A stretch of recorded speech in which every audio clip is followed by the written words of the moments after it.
It's the Monty Show, the truth in sports talk streaming. When you want unbiased opinions about your favorite team without the spin, all you have to do is find the Monty Show, streaming live and available 24 hours a day, 7 days a week on YouTube. And now, here's Monty. Hey, yo, man, how the heck are you? The Monty Show, the truth in sports talk right here on YouTube. Presented by The Advocates, theadvocates.com, the best injury attorneys in the business, no doubt about it. Theadvocates.com, where you never pay a penny to chat with the best injury attorneys in the business, car accidents, motorcycles. I know a lot of people on their bicycles. We've seen those accidents. You got hurt at work. It's all good at The Advocates, where you never pay a penny unless and until The Advocates win your case. Chat with an attorney live right now for free at theadvocates.com. A lot of breaking news today. It is a massive day of news. Niz, real Niz. Niz. Fake Niz. Real news. Huge day in the NBA. Obviously, this breaking news story on James Harden. James Harden has opted out. Or excuse me, I should correct myself. James Harden has played his final game with the Philadelphia 76ers. According to Adrian Wojnarowski, James Harden is picking up his $35.6 million player option, but only to facilitate a trade, which is why he is opting in. Herb Jones, the Pelicans declined Herb Jones's $1.8 million team option to make him a restricted free agent. Josh Hart has opted in. Woj is reporting that the Knicks and LA Clippers should be two of the hottest suitors for James Harden. Obviously, Jordan Clarkson with the Utah Jazz. Kind of shocked a lot of people. Notice there is zero reporting on Jordan Clarkson. We told you yesterday that Jordan was opting out of his deal. And then today, one of the local beat reporters here in Salt Lake City reported that Jordan Clarkson opted in to his deal. So we have that story. Brett Yormark, the commissioner of the Big 12, pissed off a bunch of people today because Brett Yormark was on BYU Sports Nation today. And again, with all due respect to BYU Sports Nation, boys, can we get a follow-up question? Can we get a redirect? Brett Yormark went on BYU Sports Nation today, and I'm not going to say dropped a bomb, but I think he really surprised some people when he said this about Big 12 expansion. To me, I do think there's strength in numbers, but if we end up being at 12, that's great. I'd like to stay at 14, even with the departures of Texas and Oklahoma, candidly. We'll see if that's a possibility or not. But I love 12. I love the current makeup moving forward. In fact, I'm thrilled with it. We're not chasing a number.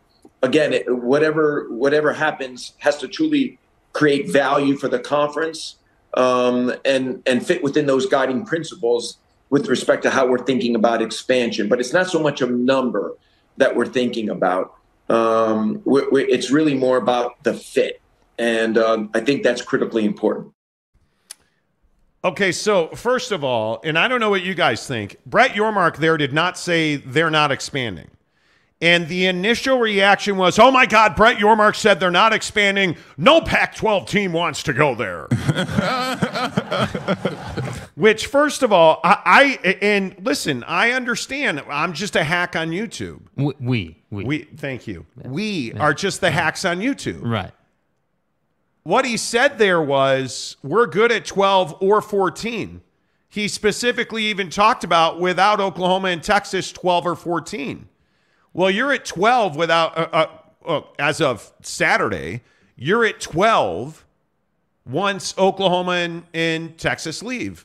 You're at 10 now. You're adding 4. You're losing 2. Stay with me. That's 12.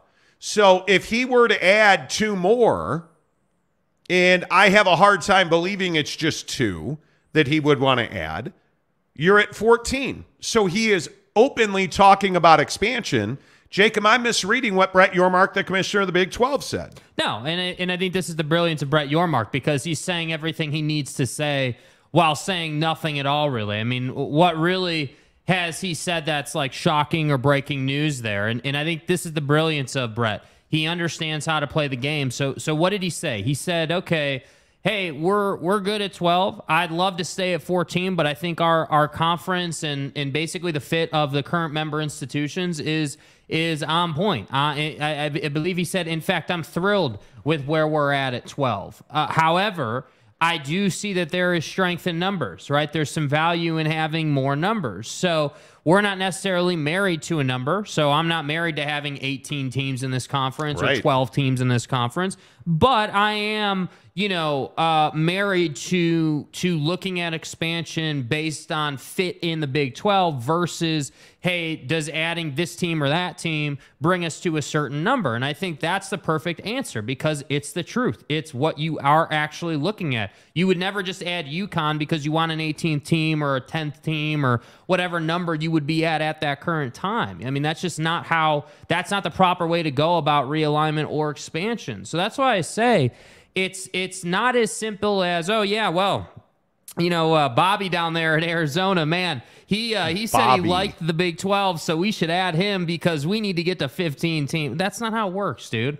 Brett Yormark in the conference are going to say, okay, hey, it's Colorado, it's Arizona, it's Gonzaga, it's UConn.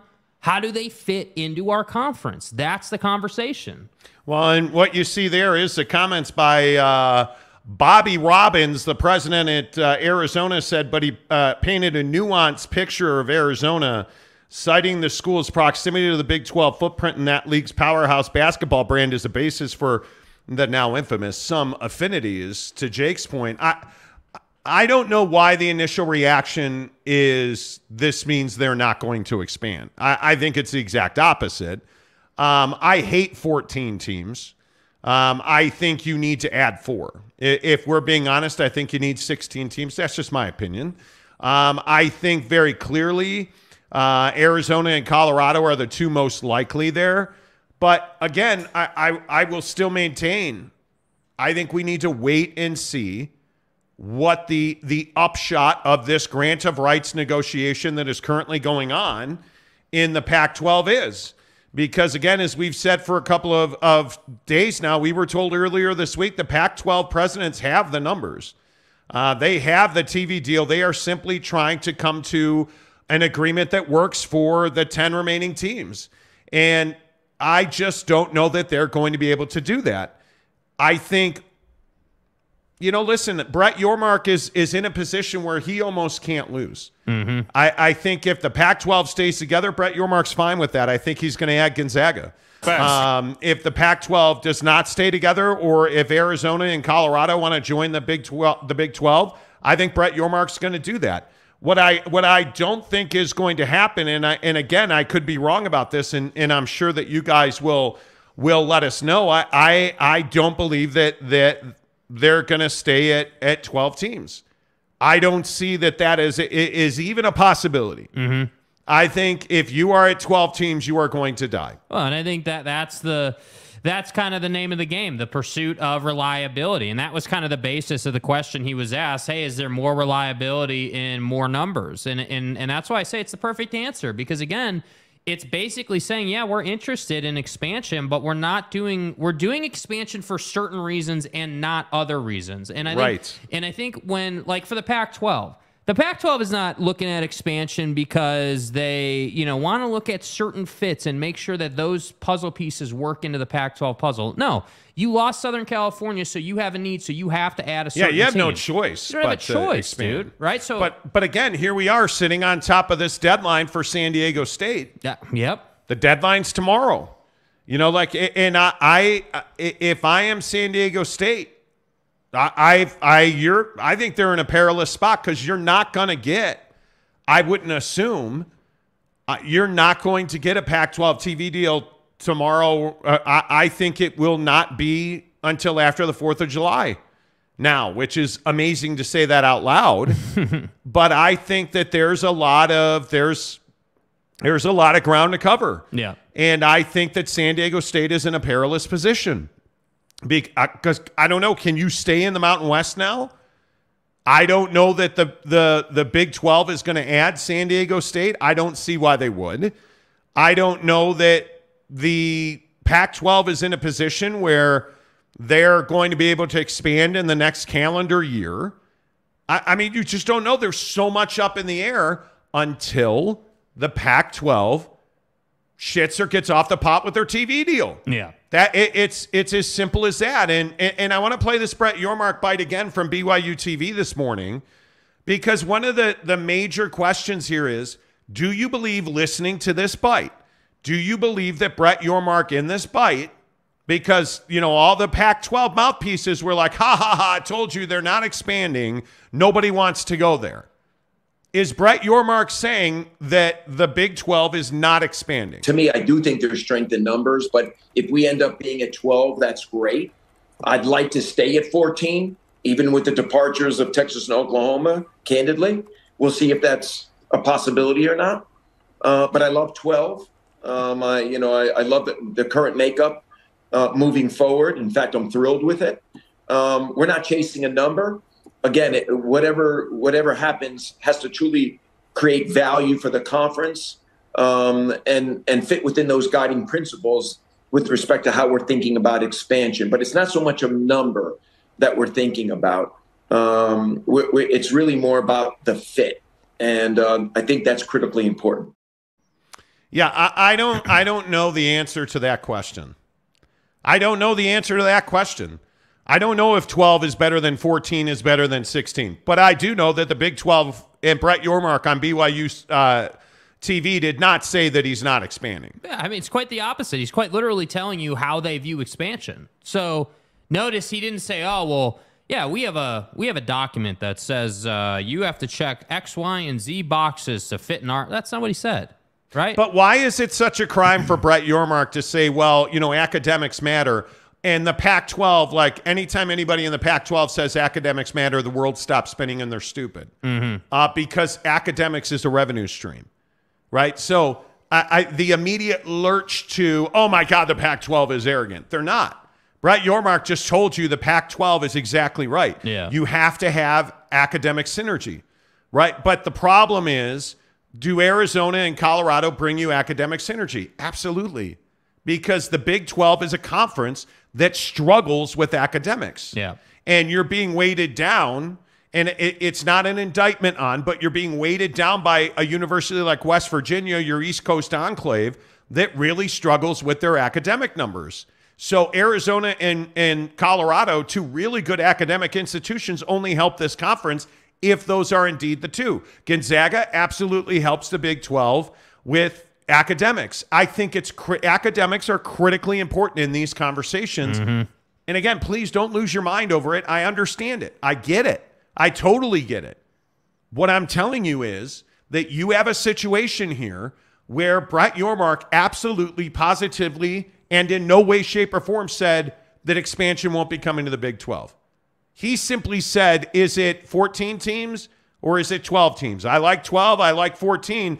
We'll be at 12 if we can't find the right fit.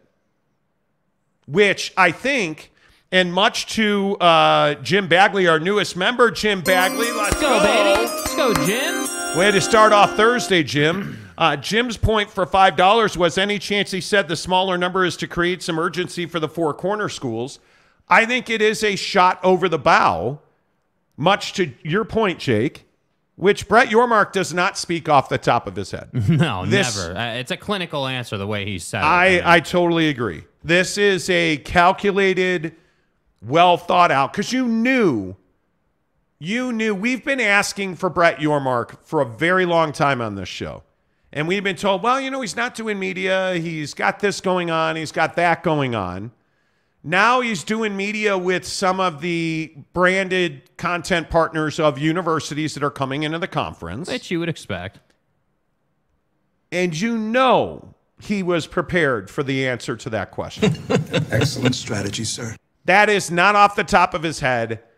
I think he sent, I agree, Jim. I think he sent a message to some people, which is to say, hey, If you want to be here, we're open to expansion, but it's not going to be 10 teams. Yeah. It's not going to be, I think what he said right there was, it's not going to be 6 teams, which is what we've been telling you. I don't believe, unless it is a catastrophe, the new media rights deal in the Pac-12, unless it is, $15 million, man, then everybody's out.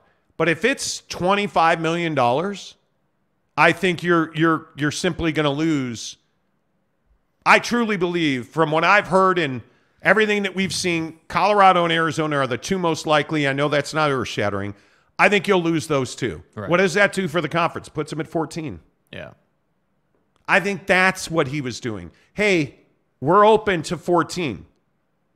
Because I don't think he wants to be at 16. I also think that I wish they had asked him a little more in depth about the basketball, the business of basketball side. And I also think he is not worried about making sure he's got a nice round number in the conference. No.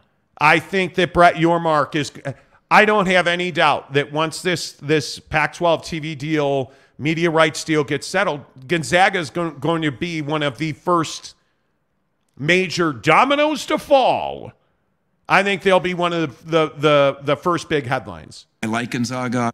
And I think that when you look at Arizona and Colorado, I have no problem with him adding a basketball-only member or... Well, but I think, also in these comments, though, you have to understand when you talk about fit, what is the Big 12 known for?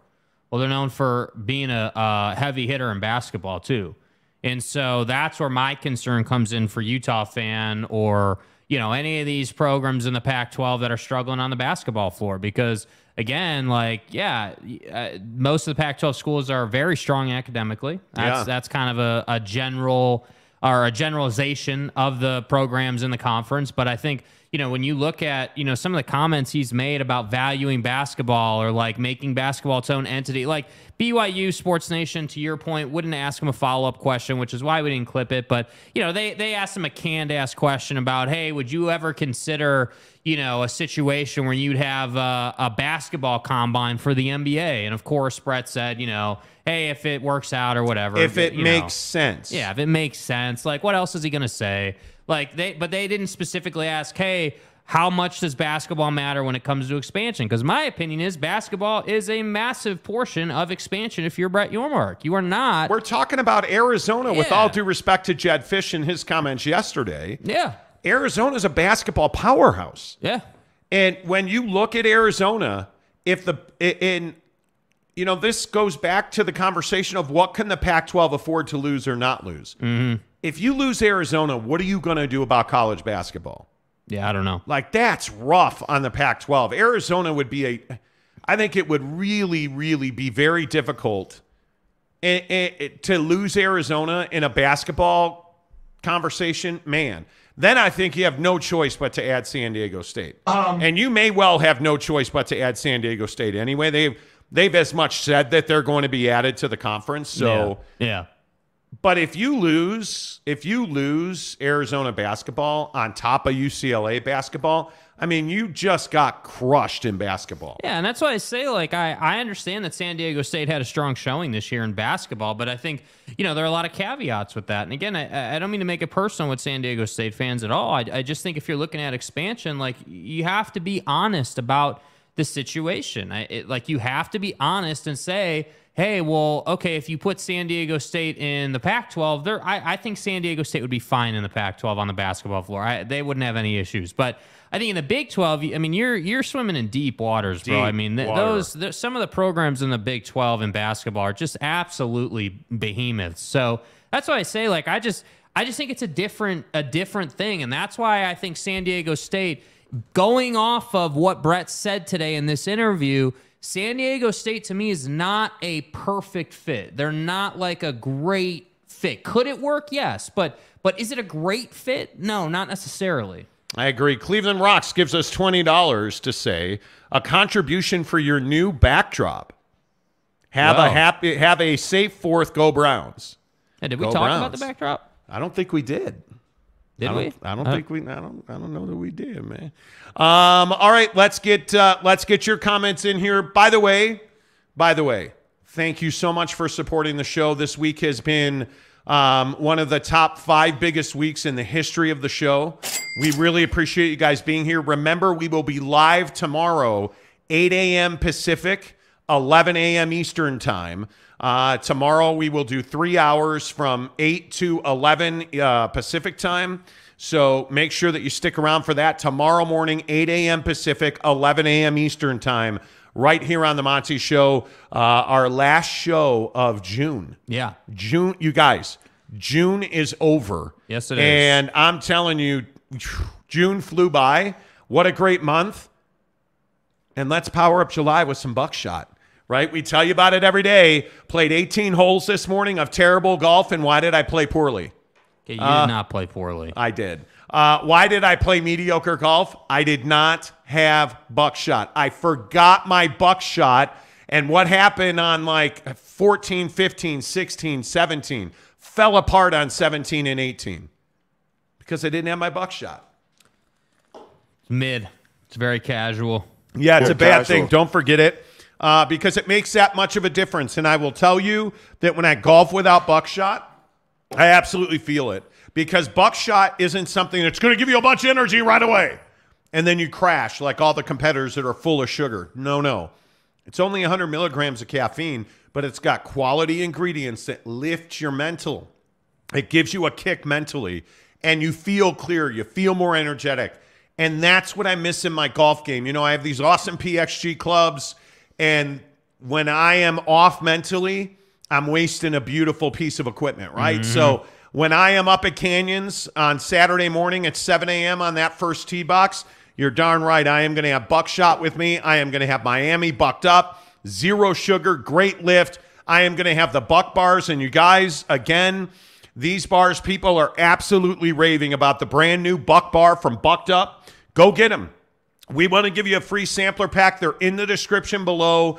I'm telling you, the best part about buck bars from Bucked Up, they are the ultimate guilt-free treat because they taste like a candy bar because they use things like dates to sweeten their bars so that you're not getting confection added sugar all over the place. Whey protein isolate, the best kind of whey protein isolate. It's reliable energy with reliable nutrition from good ingredients, and we want to give you a free sampler pack in the description below. Click the link for free. They'll send them right to your front door.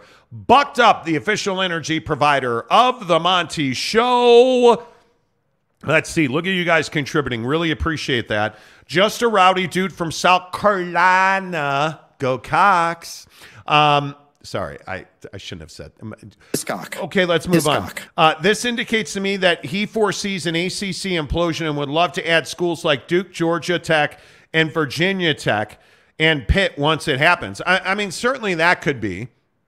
I mean, I personally do not see an ACC implosion. And I think one of the things that we have to remember, and you know, Rowdy, I'm not saying that you're wrong, but I think one of the things you have to remember about the Big 12 is if it's available to you now, it'll be available to you down the road. Yeah. If a year from now or 2 years from now, North Carolina called Brett Yormark and said, we want to join the Big 12. He would be like, yo, bro, I'm going to fax over the paperwork right now. Right? Like he would zip them a file today. Hey, guys. Right? So if you're Duke or North Carolina or, you know, I mean, I think the Virginia schools are incredibly valuable. Obviously, Clemson and Florida State are SEC schools. Let's not even joke. There's nothing to talk about. But I think when you look at the ACC, that membership is so valuable, and they're struggling under the weight of this grant of rights. And I think you're going to have to get, I don't remember the exact number. It's like, you know, a TV guy was telling me it's 3/4 of the conference would fully have to support busting that grant of rights. And I just don't see a way you're ever going to get there, especially with the arrogance and the bully tactics of Florida State. I think it makes it very difficult. Earned or responsible or whatever you want to say about Florida State, they're talking about how they deserve far more revenue than anybody else. And, you know, like just flipping a bird to Miami, flipping a bird to Duke and Carolina. Like, I think the partnerships in the ACC are as much of a problem as the grant of rights. Honest to goodness. Yeah. Stephen Smith, what's up, Stephen? Good to see you. Appreciate the $20. I just watched the BYU interview with Brett Yormark. While I was listening, I was getting some goosebumps on what Yormark wanted to do. I trust him completely to do what needs to be done for the conference to be successful. Oh, I don't think there's any doubt about that. And isn't that the biggest difference between George and Brett? I mean, again, and I know we disagree on this. I know. He was given the conference on a silver platter. But I also think Brett Yormark is in a completely different situation. George Kliavkoff was handed a burning bag of shit on his front porch, and they're like, hey, hey, man, you got to polish this fired turd over here, man, and make $1 million out of it. Like, that's what he was given. He's losing USC and UCLA, so he's losing arguably his best football property, and I don't even know if it's arguable. You're losing your second best basketball property, because I still think Arizona's better than UCLA in basketball. You're losing two really foundational pieces of your conference. You don't have a TV deal. You probably don't have the needed recipe to get a TV deal that will keep the conference together. And on top of that, you're probably losing Arizona and Colorado. Like, Brett Yormark has had a year to just not even walk away from the Pac-12, to sprint away from the Pac-12 in business dealings, to whether it's the Combine or Mexico or Rucker or all of these things, like adding a commercial division, talking about, money making, like having a year head start to build a basketball brand. Because, again, I would tell you, the Big 12 is not competing with the SEC or the Big 10. Let's be really honest about this. You're not on that level. You're competing with the ACC and the Pac-12. You're competing with the lower tier of P5 conferences. I mean, that's the God's honest truth. And I don't know that there's much of an argument. Because of the money they make and the swagger that they bring to the table, the Big 10 and the SEC are the top two conferences in college sports. Does that mean they're the best football conference? No. The best basketball conference? No. But when we're talking about business and dealings and operations, the Big 12 is competing with the Pac-12 and the ACC. Yeah, and my honest opinion is that it's kind of this weird thing because of everything Brett's done so far. I almost feel like the Big 12 finds itself on its own sort of tier right now. Like, the ACC is kind of a mess. The Pac-12 is the Pac-12. Like, I agree, those three compete with each other, but it's almost like this thing where it's like, hey, SEC, Big 10, Big 12 under those two, and then ACC and Pac-12 figuring out how their conferences are going to implode. Exactly right. And that's what I think is so interesting. And I don't even disagree. Brett was handed a much better situation. That's not arguable. But what I disagree with is that George had no way of preventing the SC departure. I do think a better businessman, a better negotiator, a better operator, I do think there could have been opportunity to prevent the backstabbing. Well, for certainly, Kliavkoff has said some really stupid shit. Like he has put some holes in his own foot with his shotgun. There's. I mean, you did nothing to incentivize Carroll at USC not to backstab you, I guess is my point. Like, you didn't do anything to be like, hey, yeah, Carol, by the way, we've got X, Y, and Z. Like, we're attractive, too. Basically, everything you handed her was like, yeah, we suck here, here, and here. Hey, the Big Ten wants you. Go ahead and ship it out. I think that bed was made with Larry Scott. Yeah. I truly do. Yeah. I think there was so much. The Pac-12 has done some really dumb things. After the envelope calculations. Certainly the most ardent of Pac-12 supporter has to agree. And I am probably that. I am probably the most arduous Pac-12 supporter. But wait, I thought you were a Big 12 guy. Big Truck 12 stop conference. We get flyover stuff. Yeah. I'm a man. I'm just telling you, the Pac-12 can still be an elite conference. Yeah.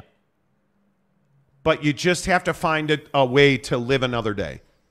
And the biggest question I have is, how serious is Brett Yormark about crippling the Pac-12? Because if we're at 14 in the Big 12, the Pac-12 is going to be here for another decade, minimum. I'm for real. Minimum. Yeah. They will get another TV deal the next cycle around.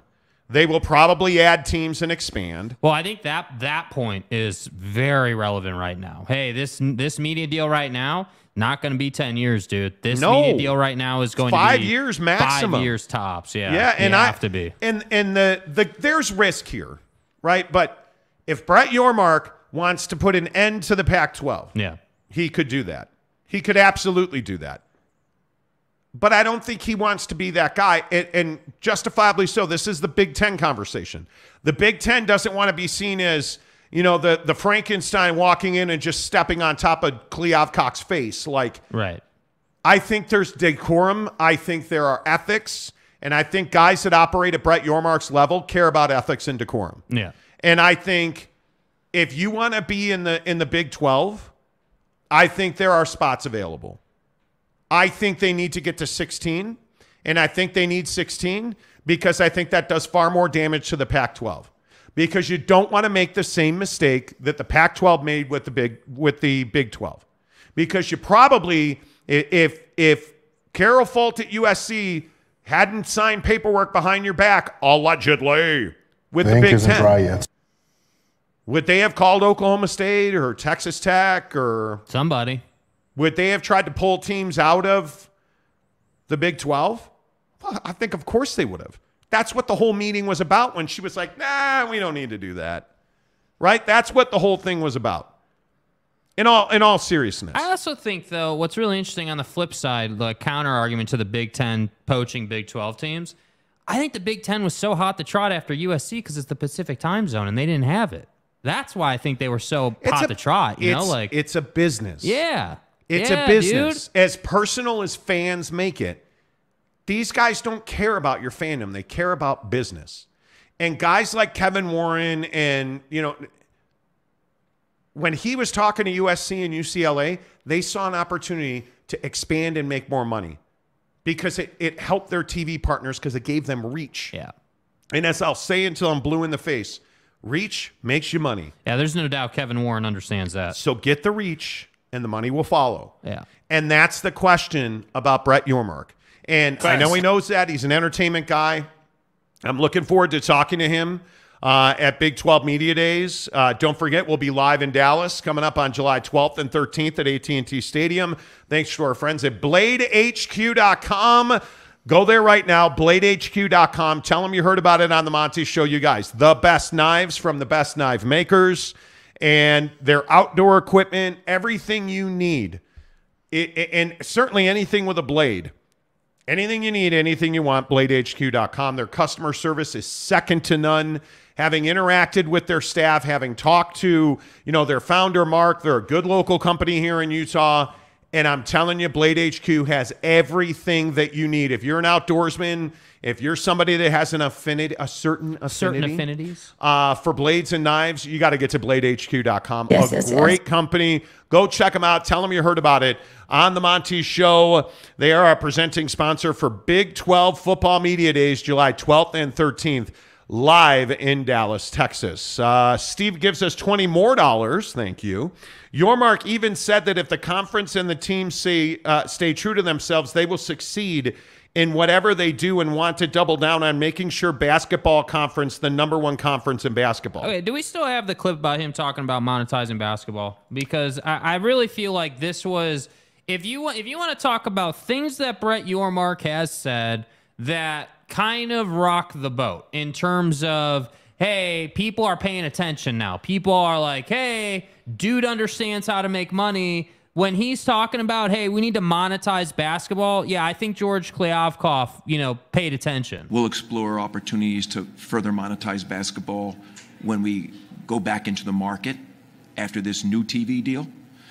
So I think everything we do from now till then is all about value creation and how can we position ourselves to monetize basketball in all the right ways. I'm convinced we can do that. The strength of our conference obviously will dictate much of that. And as I said earlier, with Houston coming in, we get that much stronger. And who knows where expansion takes us and what that means for our basketball program, both men's and women's. So Yeah, there you go. I mean, yeah, nail on the head, man. I mean, as you guys hit the like button right here on YouTube, please, it helps the channel grow. Please. By the way, we are very close to 19,000 subscribers, so please hit the like button. Tell a friend.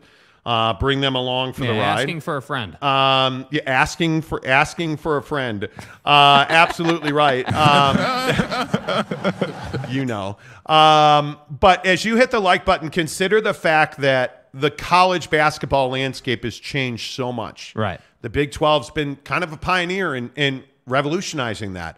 And you're seeing other conferences fall in line with that now. I think his comments on Kansas City, I think his comments on Mexico, the business model at Rucker Park, doing the clinics and the structure that we've seen out of that, like, that is the future. I think it's why what you always say about the SEC really coming up in basketball. Yeah. The SEC really building a basketball. That? Like, all of a sudden, Alabama's like really good in basketball? Yes, absolutely. Scandals aside? Yeah. Cyclone Steve gives us $2 to say, is the new PAC deal going to have an exit fee? Certainly. Yes, there's no question about it. The question is, as our friend up in Portland on the radio was talking the other day about SMU paying $70 million to join the conference. Like, I don't know that anybody believes that. Right. I truly don't, with all due respect. Right. I don't think anybody believes that. But I'm curious now with the future of expansion, and I wonder your thoughts on this. Is an entry fee simply paid by taking less revenue early in your time in the conference? Is that what the modern era of, hey, pay us $70 million, SMU, which I don't believe is true, but hey, pay us X amount of dollars, you can join the conference?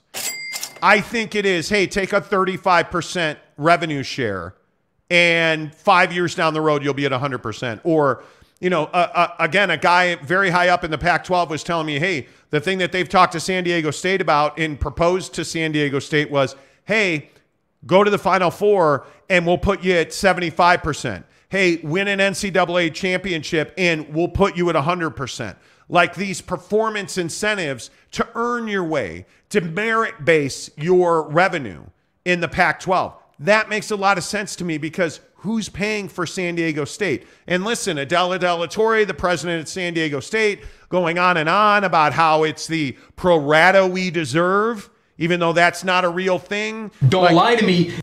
It is factual, and I don't think anybody can argue. You are worth the value you bring to the conference, especially in the Pac-12, when we're looking at situations in Cal and you're looking at situations at Washington State where you are trying to find two nickels to rub together, paid for chin straps for football season. Best. You've got to be able to make money on your next entrance, San Diego State. Yeah. Now, I don't believe for a second that their boosters are going to pay $70 million to join the conference. I think that is a bunch of bullshit. But what I am telling you is, I can see a situation where San Diego State, who makes $4 million a year right now in the Mountain West, is like, oh, sure, we'll take $10 million for the first 2 years.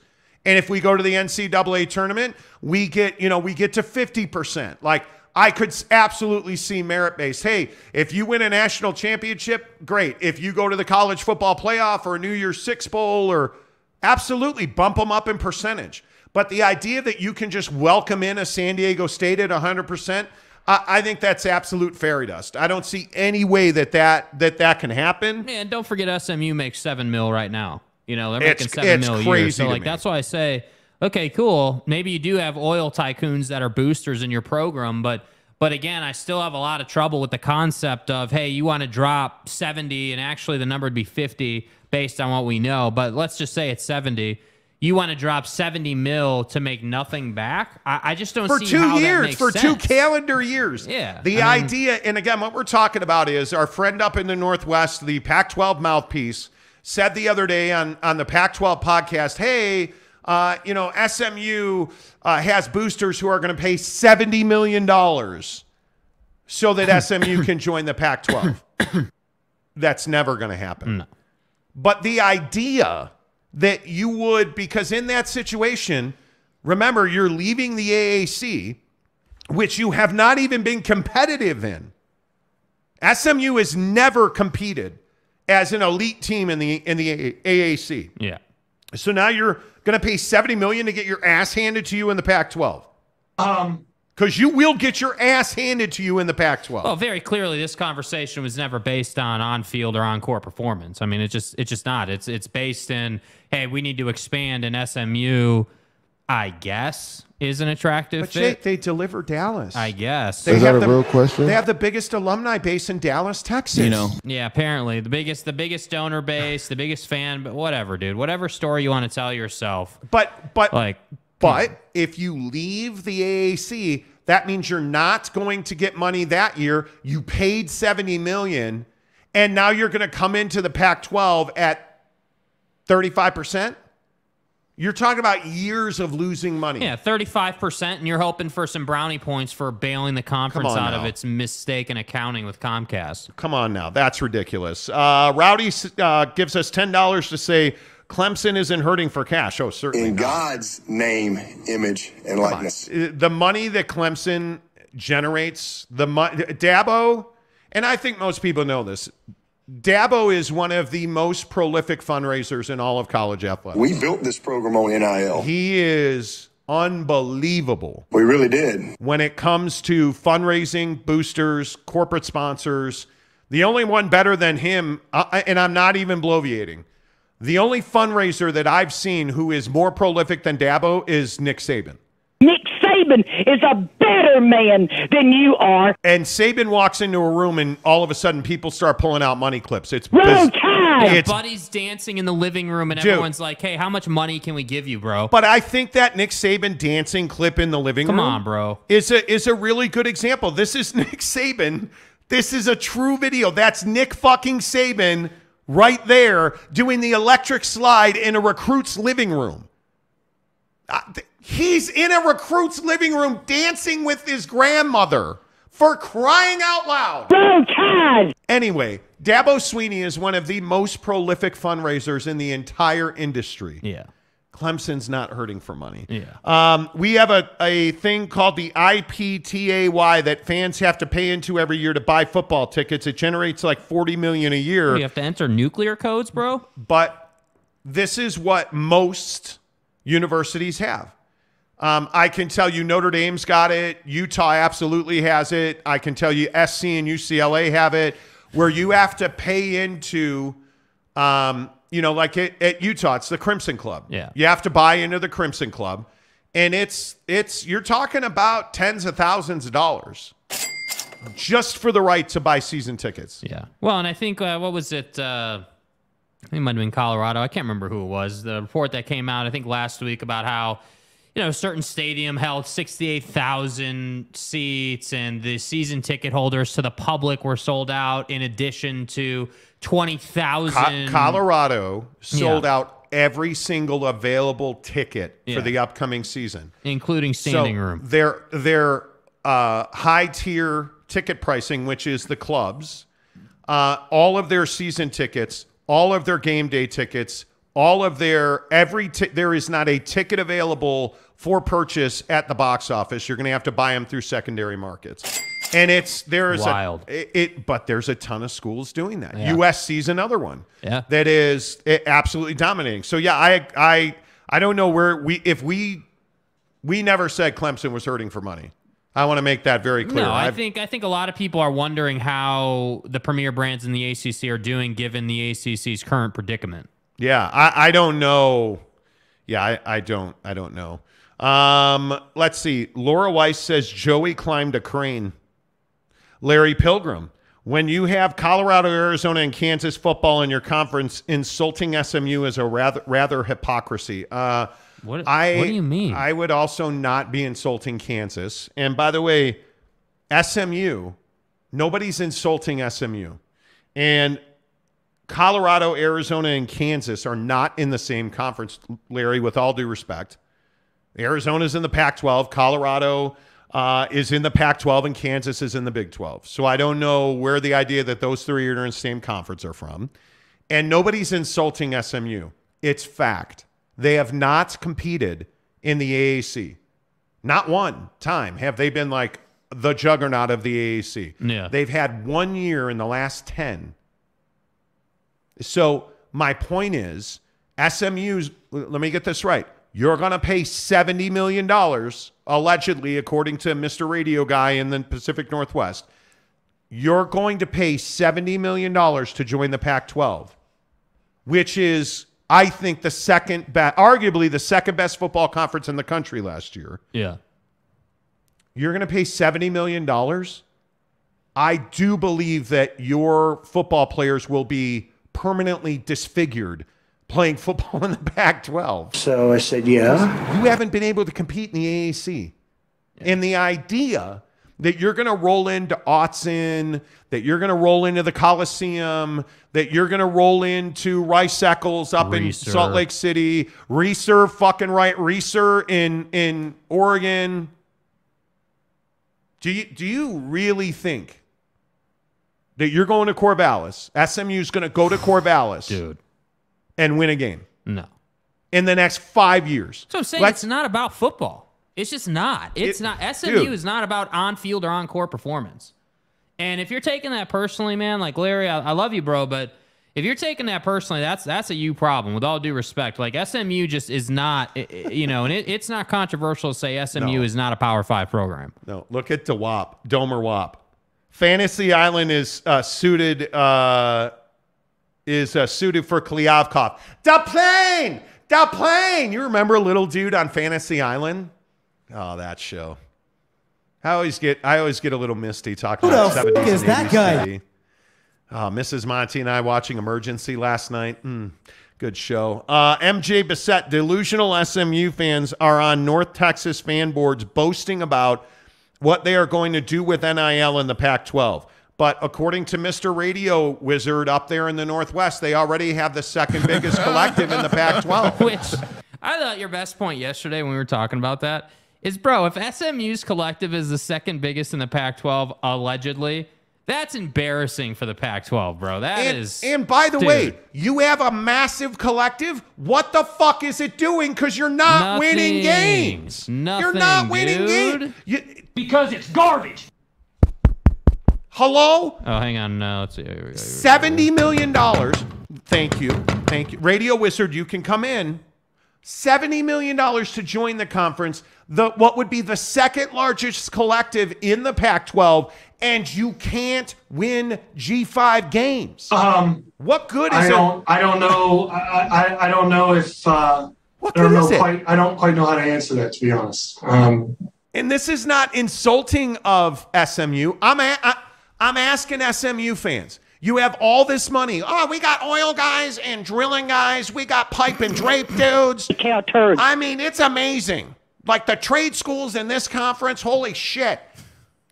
You have this huge collective and all of this money. Do you have a talent evaluation? Because what's it getting you? Cool. SMU has beautiful uniforms. Beautiful uniforms. Somebody help me. I have to admit, putting SMU on thumbnails is a very beautiful proposition. It is amazing to me. It's amazing to me. And again, you're listening to a guy in the Pacific Northwest and believing everything he says. This is the same dude who put George Kliavkoff on his podcast with John Wilner and allowed him to savagely lie, in my opinion, about UCLA. Back of the envelope calculations. Oh, man, our back of the envelope conversations say that, nobody, not a single fan of USC and UCLA, want them to go to the Big Ten. Bro, what are you talking about, man? So naturally, because when you say stupid shit, somebody actually commissioned a study and did a poll of USC and UCLA fans who were like, "Oh yes, we want to go. Let's go." Dude, I believe the question was, if memory serves, do you believe or do you agree that UCLA should be in the same conference as USC? Yeah. Second question: should that conference be the Big Ten? Yes, and fuck yes. I believe was. Right? Like, what? This isn't even a conversation, man. Yeah. It's not even a conversation. Yeah. And so like Pac-12, this is the hard part for me. I love that conference. Pac-10. But thank you, Coach Fish. But the delusion of SMU is going to pay $70 million to just, they're going to pay $70 million to get into the Pac-12. No. And then you're going to take, because, and you guys in the comment section, tell me if I'm wrong, who in their right mind is going to give SMU 100%? Hell no. Is Oregon going to vote to give? Is Washington going to vote to give? Hell no. Is Stanford, Cal, Utah, the Arizona schools? Hell no. Hell no. Who's going to vote to give them? Who's going to vote to give them 100%? Nobody, bro. It makes nobody. 0 cents. 0 cents. Saul Goodman says, excuse me? No, excuse you, sir. Mr. Monkey says there's a school called SMU. There is. But the thing is, know who I am? Yeah, it's not a terrible school. It's not a bad school. SMU's a great university, good fan base. Program. But there's a couple of things you have to recognize if you're an SMU fan. You do not deliver the Dallas Metroplex. You don't. You do not. You don't get. Yeah. They're trying to say that SMU into the Pac-12 gives them 7.5 million more viewers. Hell out of here with that. They don't. Because, again, I'm just asking you, how many people in Dallas are going to turn off TCU or Texas or Baylor or Texas Tech, who nobody wants to give credit to? How many people are going to turn off Texas Tech versus anybody in the Big 12 to watch SMU get curb stomped by Oregon State? Curb stomped by ASU. Too bad. Who's the worst football team in the Pac-12? Stanford. Curb stomped by Stanford. Like, who's going to do that? Do you really think somebody in Dallas is going to turn off Texas, Alabama to watch SMU get destroyed by Utah? No. Like, there are not enough ambulances in Salt Lake City to service that game. Yeah. Because I'm telling you, Utah is going to truck SMU. Yeah, that's what I'm saying. Like, I really, those are the two issues with that take. Like, okay, they're going to pay to get no money in return. And by the way, from the Pac-12 side of it, why is SMU attractive? Because I agree with you. People are not turning on the tube or turning off the tube to watch SMU, if you will. That's the problem. Well, and we believe it or not, and I know you'll think this is crazy, Texas has taken over as our #1 market. Mm-hmm. Los Angeles now is #2. So all of my Texans, tell me that you're going to watch SMU or Oregon SMU. You're going to watch Oregon SMU over Texas and anybody in the SEC. Texas, Georgia. 250,000 Texans a month watch this program. Can I get a couple of Texans in the comment section talking to me about SMU? Yeah. Tanner Plummer, I hereby declare the Canzano shall forever be known as Mr. Radio Wizard. Yeah. Provo Cougar fan, Jordan and BYU was forced to play with their practice squad QB. Okay. OG Gary, how the heck are you? SMU will get piped in NEP5, easy 60-3 win. And that's the other thing. How dare you? That's the other thing I think people don't understand. Like, when you're a G5 football, and anybody who knows recruiting knows this. Yeah. When you're a G5 program, there are just simply high schools you cannot call. You cannot walk into certain, like, SMU can't go recruit at Mater Dei in Los Angeles, Orange County. You're not going to Westlake to recruit their quarterback. You're not going to Ohio to try and pull offensive linemen, right? You're not doing that. So now all of a sudden you get into the Pac-12. Now you got to go, like, form relationships. And look at, I'll use Utah because they're one of the last schools into the Pac-12 recently. Look at the Dennis Erickson hire at Utah all those years ago. Yeah. Why was Dennis Erickson such an important hire at Utah? Well, because he created a pipeline to Florida. Who do you know, sir? Yeah, he created a pipeline to Florida, which has gotten them several significant contributors on that roster. That's right, T. And if you look at Los Angeles and you start, like, you're hiring guys now, like, and to Kyle Whittingham's credit, he used his relationship network. And he brought in a bunch of dudes who exponentially grew his reach. Lincoln Riley. Right? Like, you look at Lincoln Riley. Lincoln Riley can walk into any high school. He can walk into any college, JUCO, anybody's house, and be like, hey, why don't you come play football for us? Like, it's just assumed the starting quarterback at Mater Dei is getting an offer from USC. Yep. He's getting an offer from USC. What's up, motherfuckers? Right? Like, you're just assuming that. What does SMU say to a quarterback at Mater Dei? Hey, we're in the Pac-12. I'm good. I'm going to go play in the Big Ten. That's what they say. Yeah, That's what they say, right? It just is, man. And it's not, I mean, no disrespect to SMU. Gary Godoroff, can I update myself on the show when in the hospital? I want to make sure it's okay. Are you in the hospital again? Yeah, Gary Bear, let's hear it, dude. What do you got, bro? What's going on? Yeah, what's up, bro? Tom Dean, how are you? Computer rankings at the end of last year, Kansas 56, SMU 59, Arizona 68, San Diego State 91, and Colorado 143. Rankings in terms of what, though? Is that education? Is that... Colorado 143.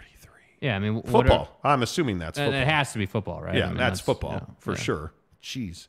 Larry Pilgrim for $2. I was responding to people in the chat, not you. Okay, good. Kelsey Hamer, appreciate the $2. Kelsey, thanks for the $5. This just in, SMU is now offering handies at home games. Hiscock. Wow. Handies at home games on a 2-for-1 to pay back the oil companies who loaned Spark them the money. Bro. Here I am.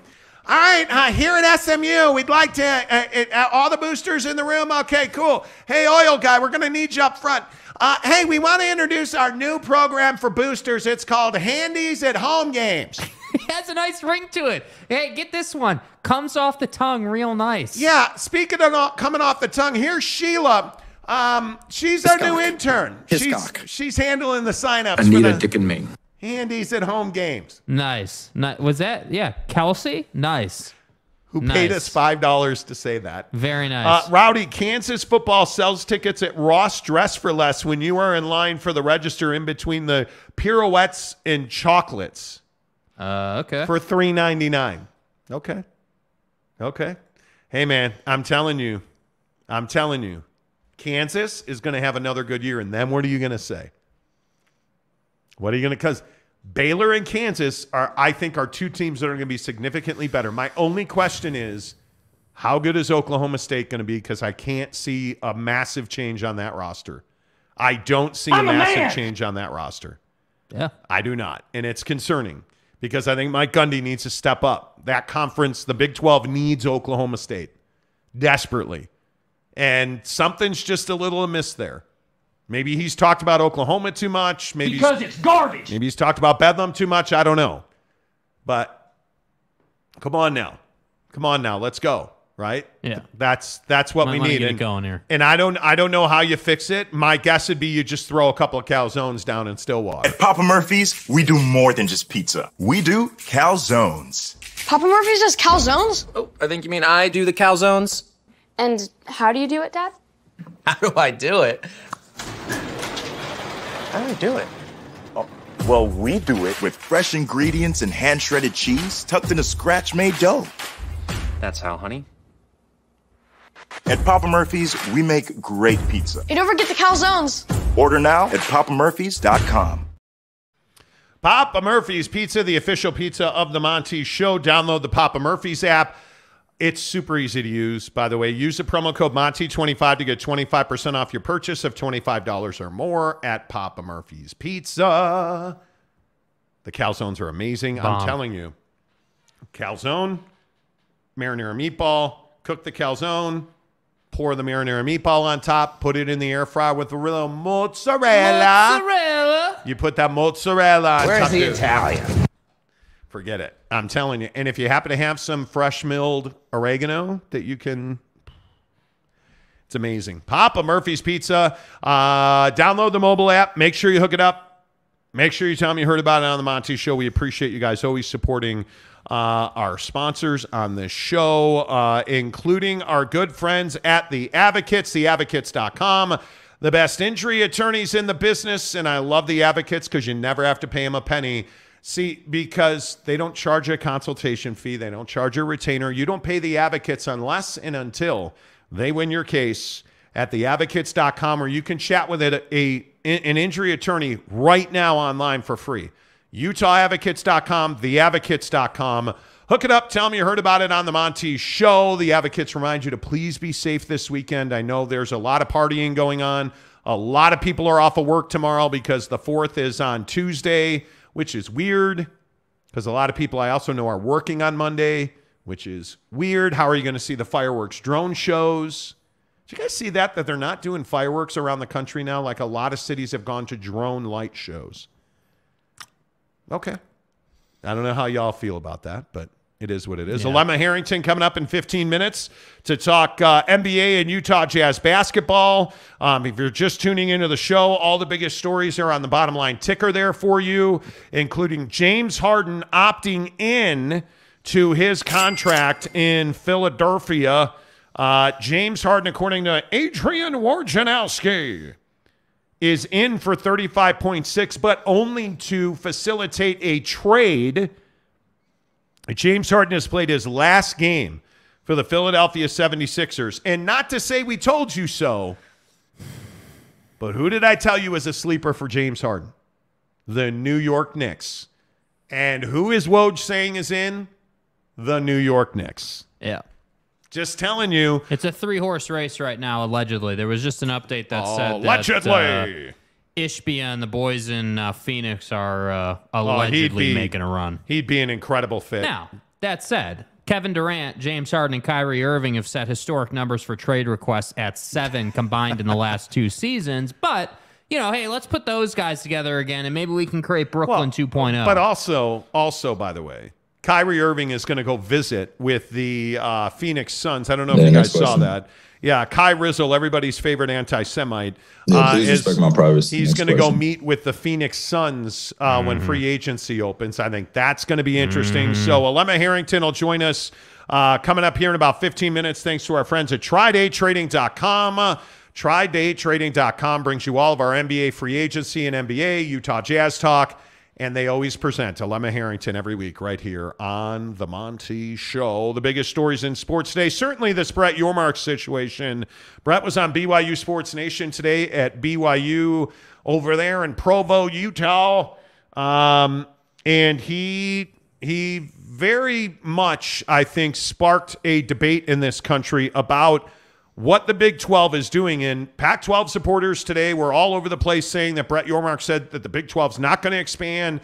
And, their belief is that no Pac-12 team would ever want to go to the Big 12, and that no Pac-12 team has talked to the Big 12, and which we all know is not the case. We've reported repeatedly. We have talked to, I think, every member of the Pac-12 at one time or another who has told us, yeah. And I can tell you Washington State, Utah, like just about everybody in the Pac-12 has told us, hey, we've had conversations, varying degrees of interest, but it's a matter of due diligence, responsibility to make sure that you are talking to all of your alternatives. Right. And I just think that it's amazing how many Pac-12 fans are like, oh, nobody's ever talked to him. It's like, okay. And then, Brett Yormark today, talking about 12 versus 14. Do you think Brett Yormark says here that the Big 12 is not going to expand? To me, I do think there's strength in numbers, but if we end up being at 12, that's great. I'd like to stay at 14, even with the departures of Texas and Oklahoma, candidly. We'll see if that's a possibility or not. But I love 12. I love the current makeup moving forward. In fact, I'm thrilled with it. We're not chasing a number. Again, whatever happens has to truly create value for the conference and fit within those guiding principles with respect to how we're thinking about expansion. But it's not so much a number that we're thinking about. It's really more about the fit. And I think that's critically important.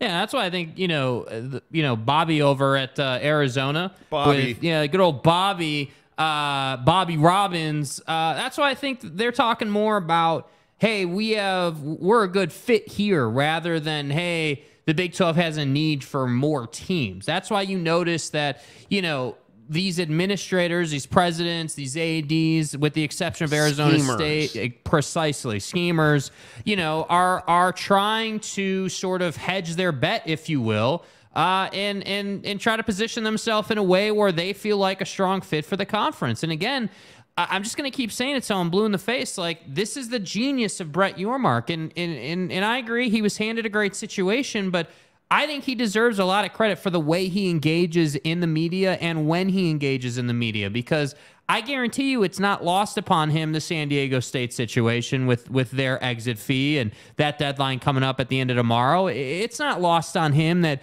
the Pac-12 TV deal situation is dragged on for, almost a year now. We're approaching a 365-day mark. Like, it's not lost on him. So I don't think he's saying they're not interested in expansion. What I think he's saying is, hey, we're good. We want to stay at 14, but we're happy at 12. But if we are going to expand, it's about fit, not having a certain number of teams. Yeah, I totally agree.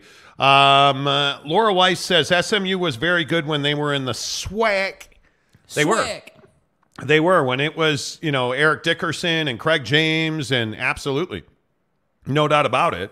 I think they were very good in days gone by. Hey, look at this. Brett Yormark's burner account. Oh, okay. Burner okay, phone. Again, before you read this, if you're going to roll out with this account name, Brett Yormark's burner phone, there are expectations. This better be a good comment. 6/29/2023, and there is no Pac-12 media. This is astounding. Monty and Jake, is this really happening? 1 year ago, someone saying there'd be no deal. No one would have believed it. Nobody would have believed it. No, Brett, nobody would have believed it. Yeah. Truck Stop Gumby. Jake's pink eye will be a 20,000K giveaway. Oh, are we doing a giveaway at 20,000? You have the sunglasses. Do we have to put them both on? Okay, I have my non-douche goggles today. Okay. All right. Yeah, it's a little bright over here, A little less bright now. Yeah. You know what I mean? I can't. Good. All right. We'll tone it back. Kurt Meyer says STD. What? We'll tone it back.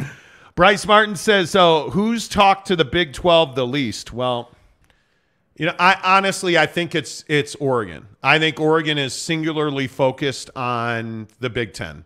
And we have, I will be honest with you, Oregon is one of our least sourced universities in the conference. Facts. And I think it's Oregon. I think certainly Stanford is not interested in the Big 12. It's just not a fit for them philosophically. No. But I think Oregon is by far talked to the Big 12 the least. Well, and I think the angle or the take that a lot of people have run out there about Phil Knight's age and the fact that he's not getting younger is a really interesting take, because I think that matters. I think the funding that Oregon gets from Nike is obviously a huge thing. This is why I have continued to tell you, and I know it's crazy, but I still don't believe that there's a single member of this conference who is just champing at the bit to get out. Yeah. I think Oregon is a great example. Their best opportunity to win a national championship in college football is to stay in the Pac-12. Yeah. It instantly gives them a seat at the table. But now the problem is you've got USC this year. So I think a university like Oregon has a vested interest in keeping the Pac-12 together, because if they go to the Big Ten, dude, again, I just think you have such a difficult road to the top of the Big Ten. Ohio State is not to be trifled with. Yeah. That is a really deep football program, as is Michigan. But do you guys see how Oregon is a fit within those brands? So, if you said, oh, yeah. It is. Ohio State, Oregon, Michigan. Okay, that makes sense. Ohio State, Michigan, Washington, that makes a lot of sense. And I think that's kind of what Brett's getting at is hey, if it's a fit, we're open for business, but not everybody's a fit. Yeah, I totally agree with that. And I think it is really interesting. And again, this is just my opinion. I think it's really interesting that Oregon and Washington have remained dead silent. Dead silent. They have essentially not said two words in this entire process. We have heard from everybody else, and Oregon and Washington have not said two words. And I think it's by design. I think that President Kase at Washington, she carries the majority of the water in that town, and which is why you never hear from her. You don't, and I continue to say the people that you hear from on a regular basis are the ones creating the problems. We can sit here and say there's no drama, but you can't listen to Jed Fish, the football coach at Arizona yesterday, say that he's telling recruits we'll be somewhere, and then rightfully believe that this conference is unified and they're just waiting and we're going to be fine. Like, I mean, it is a remarkable bite when you listen to Jed Fish yesterday. And if you heard it, I don't mean to be redundant, but I think this is a remarkable soundbite. Jed Fish goes on a podcast. Next up with Adam Brenneman. Next up podcast, and is asked about the Pac-12 media deal. And the host says to him, well, hey, I know you can't answer this question. So you would at Arizona, I'm just really focused on building my football team. That's the answer I would expect. I would agree. Yep. That's not what Jed Fish, the head football coach at Arizona, said. Arizona's going to have a place to go. And that's what I tell our recruits. Be all right. That's what I tell our donors. That's what I tell our families of current personnel. We have a great brand. And we have a great basketball program. We have a great softball program, a great baseball program. And I believe we have the opportunity to have an incredible football program. Yeah. We're fine. Yeah. Where we play our road games, we'll wait and see for our president. But we are locked in and loaded for this season, and we're going to try to just be where our feet are, which is right now in the Pac-10. Bro, like you can't tell me that Arizona, that's the head football coach at Arizona. On the heels of President Robbins telling CBS Sports, President Robbins telling CBS Sports he has some affinities for the Big 12. And Arizona Athletic Director Dave Hickey, there will be, you look at this comment from the athletic director at Arizona. But if not, there will be a new landscape and a new opportunity for the University of Arizona.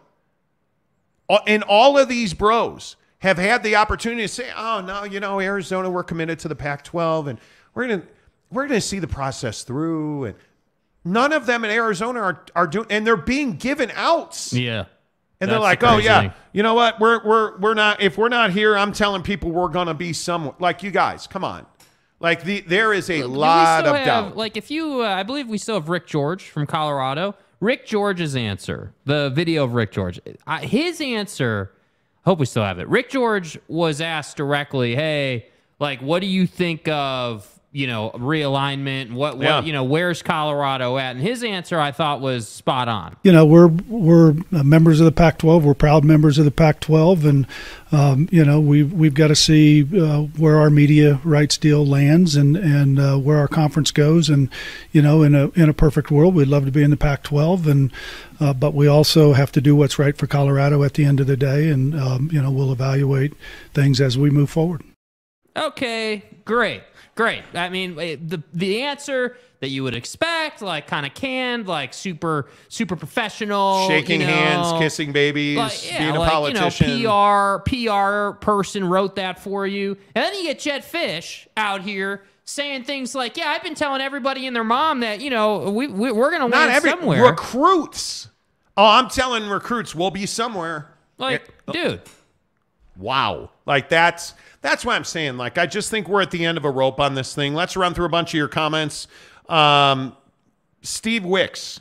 Steve, how are you? Expansion is not done. The Big 12 will have to get involved to survive. They will. Agreed. Starry, meaning that if Utah and ASU don't want to come along with Colorado and Arizona, there's no need for San Diego State or UNLV. I think that's a really good point. Brett Yormark's burner is, I'm just psyching the Pac-12 fans out. 12 is cool, but 14 might be cool too. Just messing with y'all. Pac-10. Spangler, I never understood the idea of Oregon to the Big Ten. Someone just said it one day and everybody believed it. Well, what's confusing about it? That's the thing, because I think it's perfectly sensible. And we had it first on this show that CBS, NBC, and Fox have all agreed to add Oregon, Washington, Stanford, and Cal.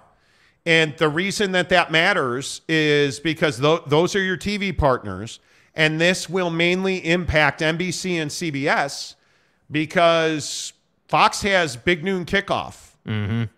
So they have the early window. And if you're adding Pacific teams, they're not going to be in the early window. They're going to be in the CBS and NBC windows. And the reason that people are talking about that is because, again, Oregon it has an interim president right now. Their athletic director did comment and really didn't say much. And their new president, I believe, starts next week. Yeah. Starts July 1st. So time's coming. Time is coming. But again, let's see what the media deal is. And it's going to happen. We were told it's really close. And again, if you're just tuning in or you're new to the show, we were told this week the media deal has been presented to the presidents, and they're trying to negotiate their grant of rights, which is to say who gets how much and who gets how little. That's really what this is about, and how are they going to pay for some of these other schools. I think how are they going to pay for expansion is a big one. It's a very big one. Jim Choi, beginning of June, Canzano and Wilner both said the deal will be done by June. You could take that to the bank, basically. They did. OG Gary, expansion won't be done until we have 2 major super conferences. And I hope you're wrong. Because I think that's terrible for college athletics. The idea that you're just going to have 2 super conferences and the little guys, the SMUs of the world. Yeah. Notre Dame's always going to be fine. SMUs, the Oregon States, the Washington States, the Kansas footballs. They're the ones that are going to struggle. Because I do think, and this is just my opinion again, I think when we talk about the ever-changing face of college athletics, I think what you're going to see happen is football and basketball are going to become totally different businesses. Yeah. And I think because there's just too much money to be made on basketball to allow it to toil, which is why Brett Yormark is doing what he's doing with basketball. You're not going to watch one conference like the Big 12, who I think is going to start printing money in basketball. You really think the Big 10 or the SEC or the ACC or the Pac-12, being what it may be, you really think they're just going to watch the Big 12 make money in that model and not try to copy that and improve it? Of course they're going to try and copy that and improve it. I think that's when you're going to see, and there's a bigger conversation about does the NCAA exist, and I think there's a larger conversation about the changing face of college athletics with, the transfer portal and NIL and college basketball. And the one and done changes that have happened through one and done has been forced to adapt and change. And I think it's just the beginning of change. I truly do. All right, a guy who knows all about Brett Yormark and BYU and TridayTrading.com is Alema Harrington. And wow, look at Alema he's in the pimp pad today with the high ceilings. And how you doing, man? You look really good today, Alema. I'm doing great. Coming at you live from just our kitchen here, and I love this conversation that you guys are having, and because when you look at the landscape of college athletics and the way that it has changed. I mean, think about a guy that's my age, right? 57, that played in the Western Athletic Conference with BYU, coming up on tomorrow night, where I'll be part of this big celebration as BYU officially goes into the Big 12.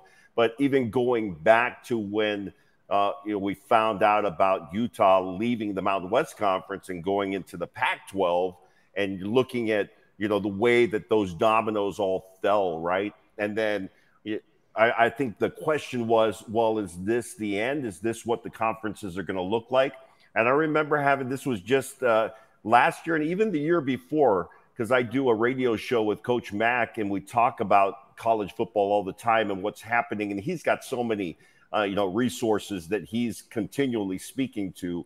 And I remember he told us, he said that the time is going to come when there's going to basically be 2 elite conferences, and there's going to be everything else. And what you just mentioned, which is, that conversation about what happens to the NCAA, that's a whole nother conversation. But that is part of this conversation as well, because, are the SEC and the Big Ten going to be so big that they're going to look at the NCAA and say, we don't need all of, your supervision and we're going to take it over ourselves and not have to deal with that.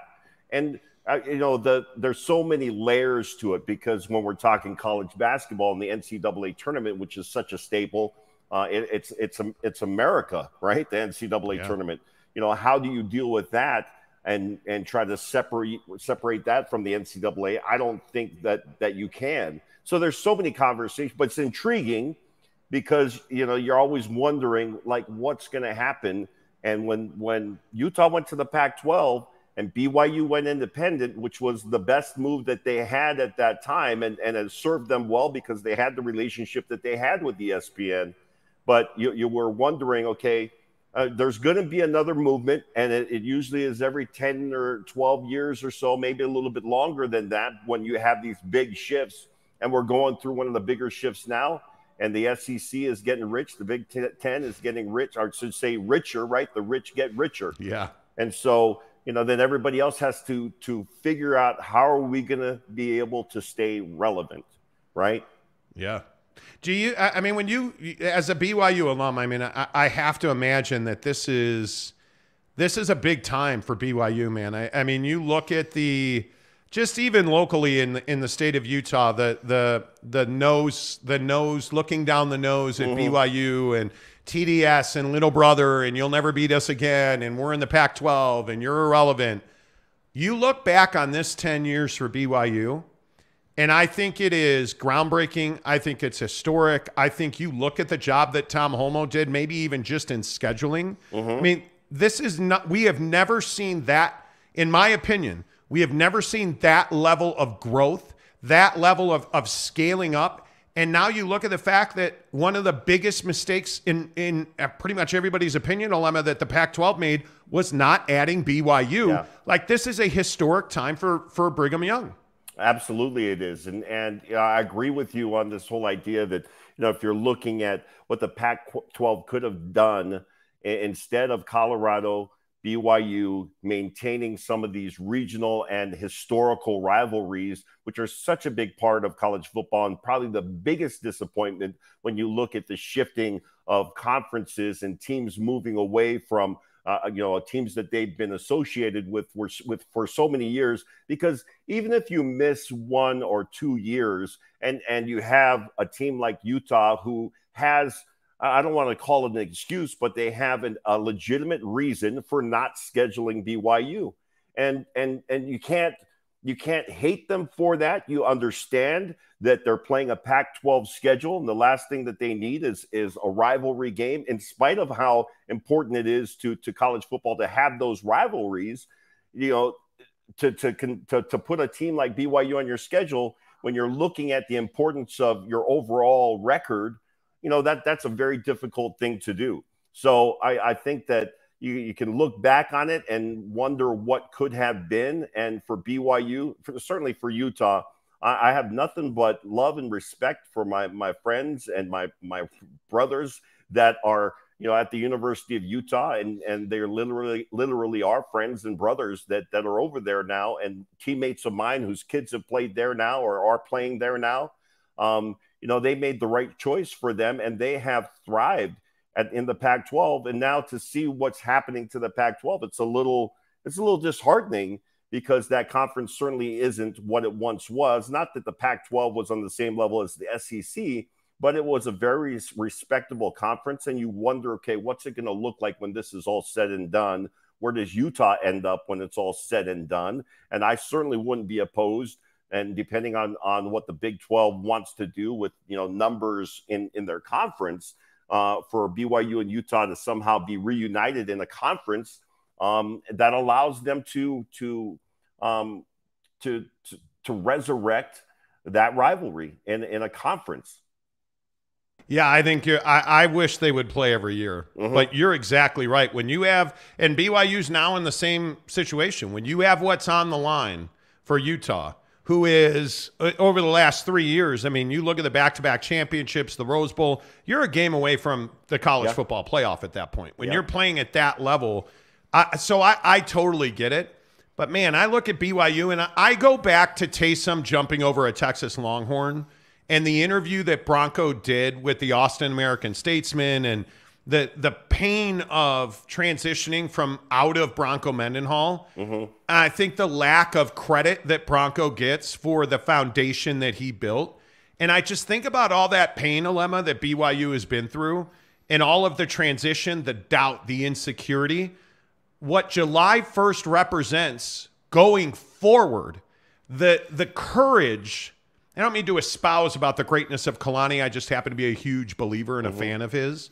The courage that he showed when the season ended, this coaching staff change, you play the game, you know this. Yeah. That was not easy. And you know what, Alema? I think it took a lot of courage from Kalani to make the changes he made. Absolutely, because you're talking about Tuiaki, who is a good friend, relative, making hard decisions like that, and there have been many of those along the way that were necessary for the program to continue, and give Tuiaki credit for the grace in which he departed the program. But those decisions are extremely difficult to make. And for any of us on the outside looking in, and you hear, and we have a very vocal fan base with Brigham Young University, and everybody's calling. I go back to Bronco Mendenhall's era and the criticism continually of Bronco Mendenhall, who did nothing but give you 9 wins a season, and for the calls for him to be fired, those kinds of things, and you love that about a passionate fan base, and at the same time it's a product of being that good. And that sounds a little elitist, but it's a product of putting a program together that has that type of success and has it consistently.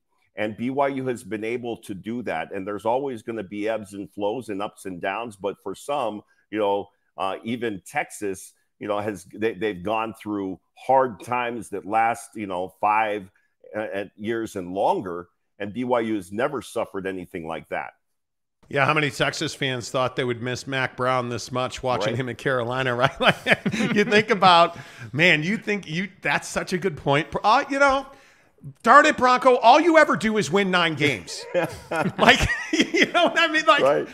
And one of the best stories was, remember the ice bucket challenge? Yeah. Bronco Mendenhall poured a bucket of ice water over my head, and the hug that I got after that was just like, he's just a good dude. Yeah. He's just, that's crazy. Anyway, speaking of, achieving at a high level, before I ask you about Jordan Clarkson, let me ask you about TryDayTrading.com, because obviously they present Alema Harrington every week on the show, and we tell you every single day about building the life you want and looking into the crystal ball for $10 of a charitable donation.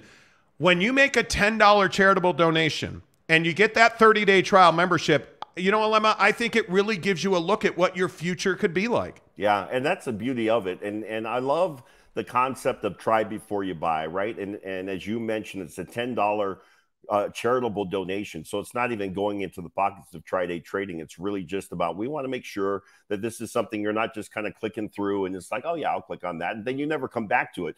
$10 is enough for you to remember, oh yeah, I made some sort of commitment to this program. Let me look into it. And I encourage everybody to do the same thing that I did, which is you hear about it and you have some questions, you start to wonder, you go to the website, you get some more information, and then you sign up for the $10 30-day trial. And all of a sudden, you're exposed to 30 days worth of these resources. And within that time frame, everybody that is listening and viewing the show right now is capable of within 30 days of making a decision on whether or not this is right for you. And I think, I really do. I think that you owe it to yourself in the time and the age that we live in today to look at your options. And it wasn't that long ago that we were locked down for COVID, and people were wondering, man, am I ever going to go back to work? Or maybe, you lost a position.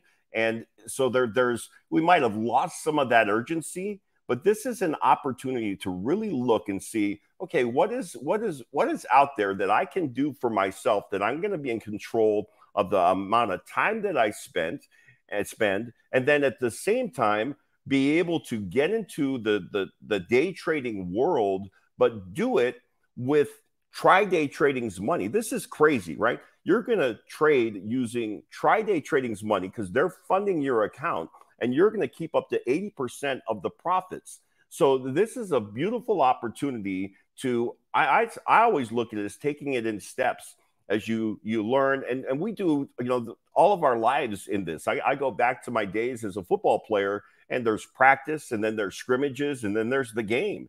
And so, you got practice where you're starting to understand the lingo, the vocabulary of what day trading is all about. And your coach is there to help you personally with that. And then you might go into a scrimmage. Okay, you're going to go into some live trading, and you're going to do it with your coach. And then you go into a game and you start to trade as they fund your account using their money and keeping 80% of the profits. And they are there, speaking of Tri-Day Trading, they are there every step of the way to ensure that you are getting every resource that you need to be successable. Yeah, and I can't tell you how many people say to me on a regular basis, man, I hate being back in the office. Man, my boss is frustrating me. I feel like I'm unhappy at my job. You just don't need to deal with that, man, because Tri-Day Trading lets you work for yourself. Tri-Day Trading is saying to you, hey, you don't want to be in the office? Work for yourself. They're going to show you how to be an elite day trader. And by the way, the good news is the bull market's back, man. There has never been a better time than right now to go to tridaytrading.com. Hey, let me ask you about Jordan Clarkson. Just real quickly. Yeah. To that point, the beauty of day trading, too, is because you're in and out within, sometimes 15 minutes. Day trading, you're in and out during, the course of a day. You're not worried about where the market is, because whether the market is a bull market or a bear market and it's up or down, you're going to be able to sell or trade and make money on those deals regardless of what's happening in the stock market. So people get worried about, well, the stock market, it's unreliable. That's a great thing. You want a volatile market as a day trader, and those are the things that they're going to teach you how to do at Tri-Day Trade. Yeah, and the same goes for Forex, by the way. Foreign currencies, and I mean, it's the exact same model. Exactly right. Tridaytrading.com. Hey, let me ask you about Jordan Clarkson, because I think Jordan surprised a lot of people on the news. Now, by the way, I want to make this very clear that Clutch Sports, who represents Jordan and the Utah Jazz, have not commented on this. We have reached out to both. But Jordan Clarkson reportedly opted into his Jazz player option today. Did that surprise you? What was your reaction to that news? So, as a member of the Utah Jazz, right? So I can't speak to that directly because of my affiliation and being employed by the Utah Jazz. So let me speak about the report. The report that he is going to opt into his player option, I think is a great thing for the state of Utah. I think it's a great thing for the Utah Jazz. If you look at the way that teams are being set up, winning teams, and most recently the Denver Nuggets, you want to have shooters, and Jordan Clarkson is that. Certainly you want to have players that the fans love. Jordan Clarkson is that. And it's not just here in the state of Utah. If we're talking about building the brand of the Utah Jazz, this guy is recognizable throughout the U.S. and throughout the world. He's a huge star in the Philippines and in the Asian Pacific. So you want those things, but you also want a guy that is veteran savvy. And that's, when I looked at the initial news that he might not accept his player option, it's like, well, of course not. Guys are looking at, okay, what kind of money am I leaving on the table? If this report is accurate, I think of, man, that guy's a team player. And I love this about Jordan Clarkson, and have his entire career here with the Utah Jazz.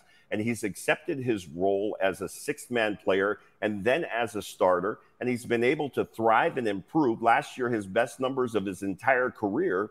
And guys don't necessarily do that after they turn 30. So you're looking at a player that is very valuable to the Utah Jazz. And if the reports are true, then what he's saying, I like it here. And I truly believe that he does. Even though he's a San Antonio kid, he just bought a huge mansion in San Antonio, and that's always going to be his home. But I love guys that look at wherever they're playing, and the state of Utah being the case here, as a second home. And certainly the state of Utah loves this kid. But I think you look at what Danny Ainge is building, and I think you look at whether it's a John Collins trade, whether it is the draft. I think Danny absolutely and this front office, and I don't want to leave Justin Zanuck out of that or the organization on the whole, they dominated the draft. Yeah. I mean, this is an organization that had times struggled with draft picks and converting and developing. I don't remember a draft in recent years where I left that draft night super excited, and then you add John Collins into the mix, and I just feel like this team, Alema, is in such a good position. I feel like Danny Ainge has shortened the curve to be championship viable. I agree with you 100%. And you know, it is a process, and what they're trying to achieve does take time. And there are certain things that you can do, and luck plays a part in all of that. But there are things that you can do, as you mentioned, to kind of shorten the curve and to accelerate the progress and trying to get to where you want to be, which is to be a competitive team that's in the playoffs, that's vying for a championship. Like, those are all parts that are a part of this journey that are down the road. But you can accelerate that by really, you know, kicking butt in the draft, which the Jazz absolutely did. And you don't always, you almost rarely really get an opportunity to have 3 first-round draft picks, and really a very strong draft overall for the NBA. And so they were successful there. And then you're able to keep a core piece that you know, had a player option. If the reports are true, then you are able to maintain some of the stability there. And then you've got some stars coming back, and of course, Markkanen being at the top of that list.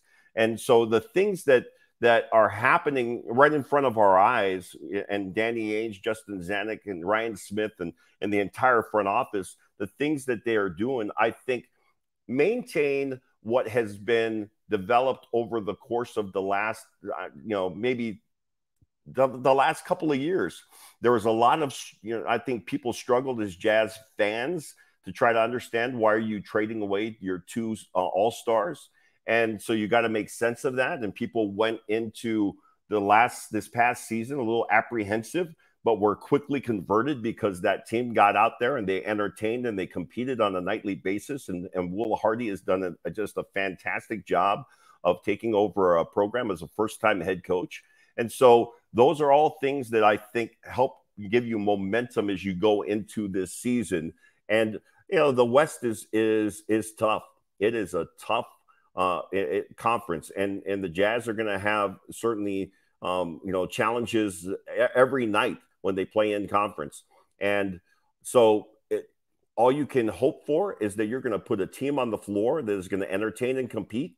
And last year they did that, and at the end of the season were falling just short of the postseason. I don't see that happening this year. I believe that the Utah Jazz will be in the mix, if not in the top 10, in the top 6, and be able to have a spot secured going into the playoffs. And who are we kidding? We're getting more purple uniforms. And by the way, we do get the Utah Jazz playing now one of the finest buildings in the league, back to the Delta Center. But I think the all-star money and the capital investment that Ryan Smith made in the building, Alema, I think absolutely was a big part of this. But man, new TV deal, you get a really good draft, you get a really good building. Again, more purple uniforms, which is what we really care about. Like, I mean, and Jazz Bear. But anyway, the point is there's a lot of momentum for the Jazz. Alema, always good to see you. Enjoy the BYU celebration this weekend, and we'll talk to you again next week. Thanks, guys. Appreciate you. You bet. Alema Harrington, presented by TryDayTrading.com. TryDayTrading.com/Monty. Sign up for your 30-day, $10 trial membership. And it's what Alema said. It doesn't matter where the market is. Up, down, there's always opportunities when you are one of the elite day traders in the country and really in North America, because if you're listening to our good friends up north, Canada, if you're in Mexico, and I know we have a good contingent in Mexico as well, and across the United States of America, TryDayTrading.com. I'm telling you, the money is there for you to be made. The opportunity is there. Let TryDay Trading show you what they can do for you. 30-day, $10 trial membership. It's a tax write-off because it's a charitable donation. Knock it down at TryDayTrading.com. Let's run through some of your comments. Lemma came in here strong today. He came in here rolling. He came in here ready to go. I'm telling you, BYU is, and it wasn't even hyperbole. The Pac-12 made a huge mistake not adding BYU. And all the Sunday play and the damn Mormons and all of the slander that BYU took when the Pac-12 chose not to add BYU. I think now is coming back to roost in the Pac-12. And I think Brett Yormark talking about the value and the reach and the absolute must-have that BYU was an expansion because of the upcoming TV deal.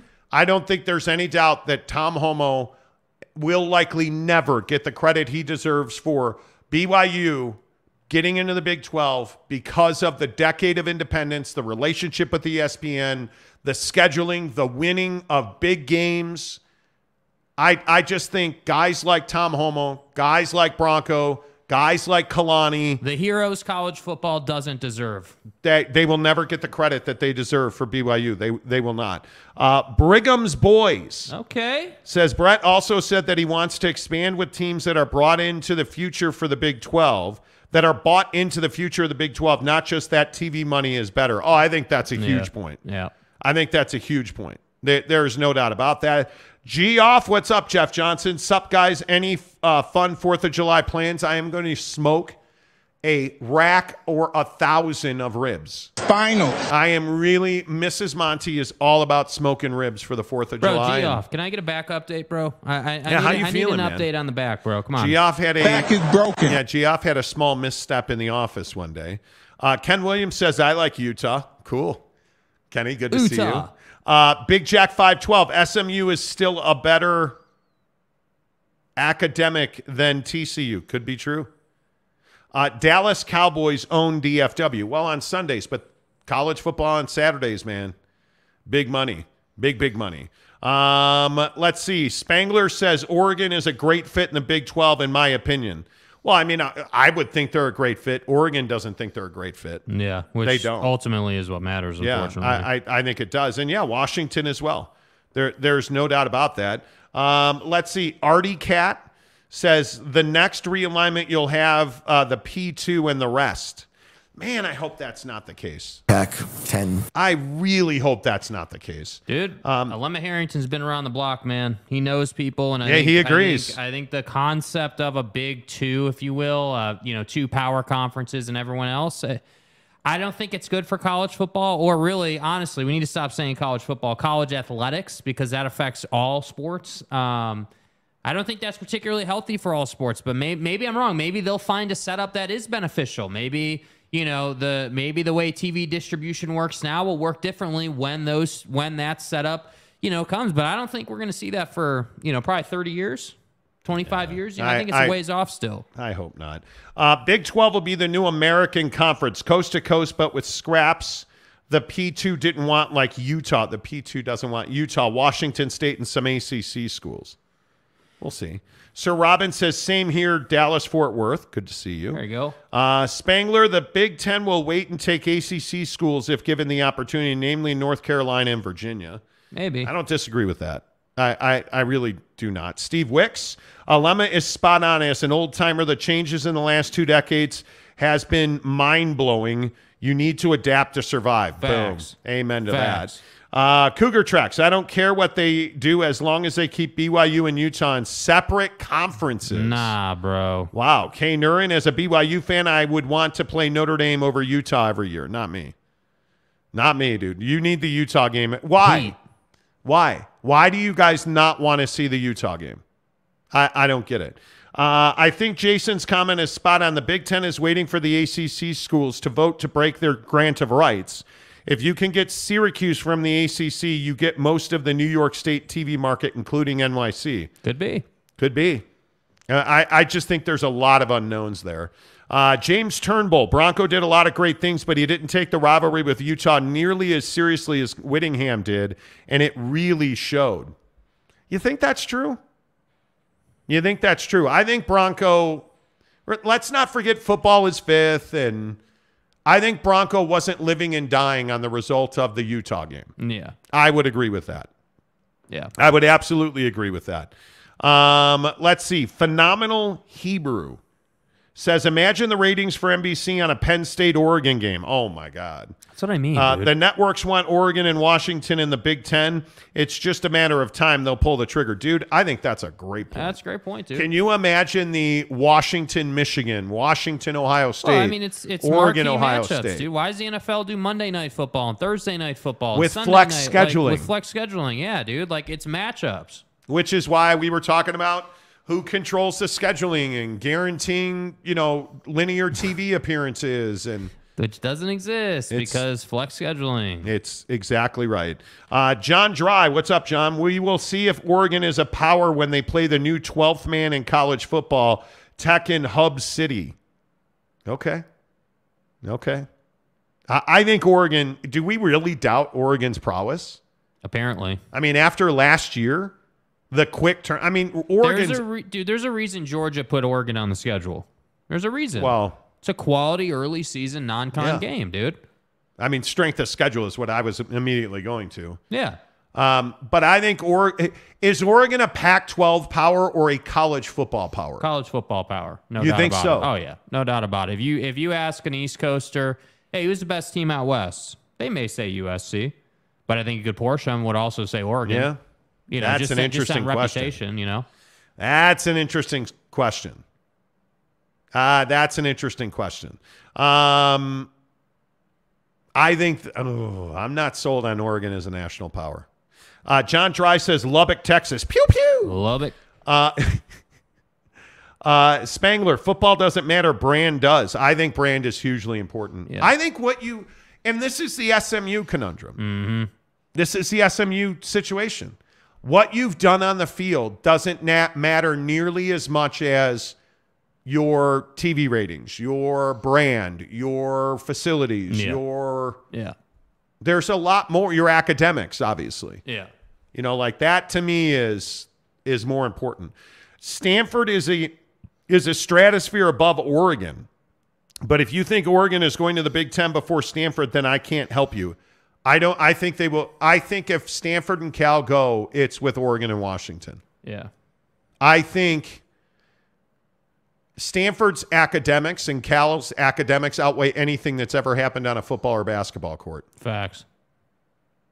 I that's just me though, Spangler, UCLA has more powerful football brand than Oregon, I guess. Well, BYU had the last laugh. Yeah, but does the BYU Utah series ever get played every year for 5 straight years?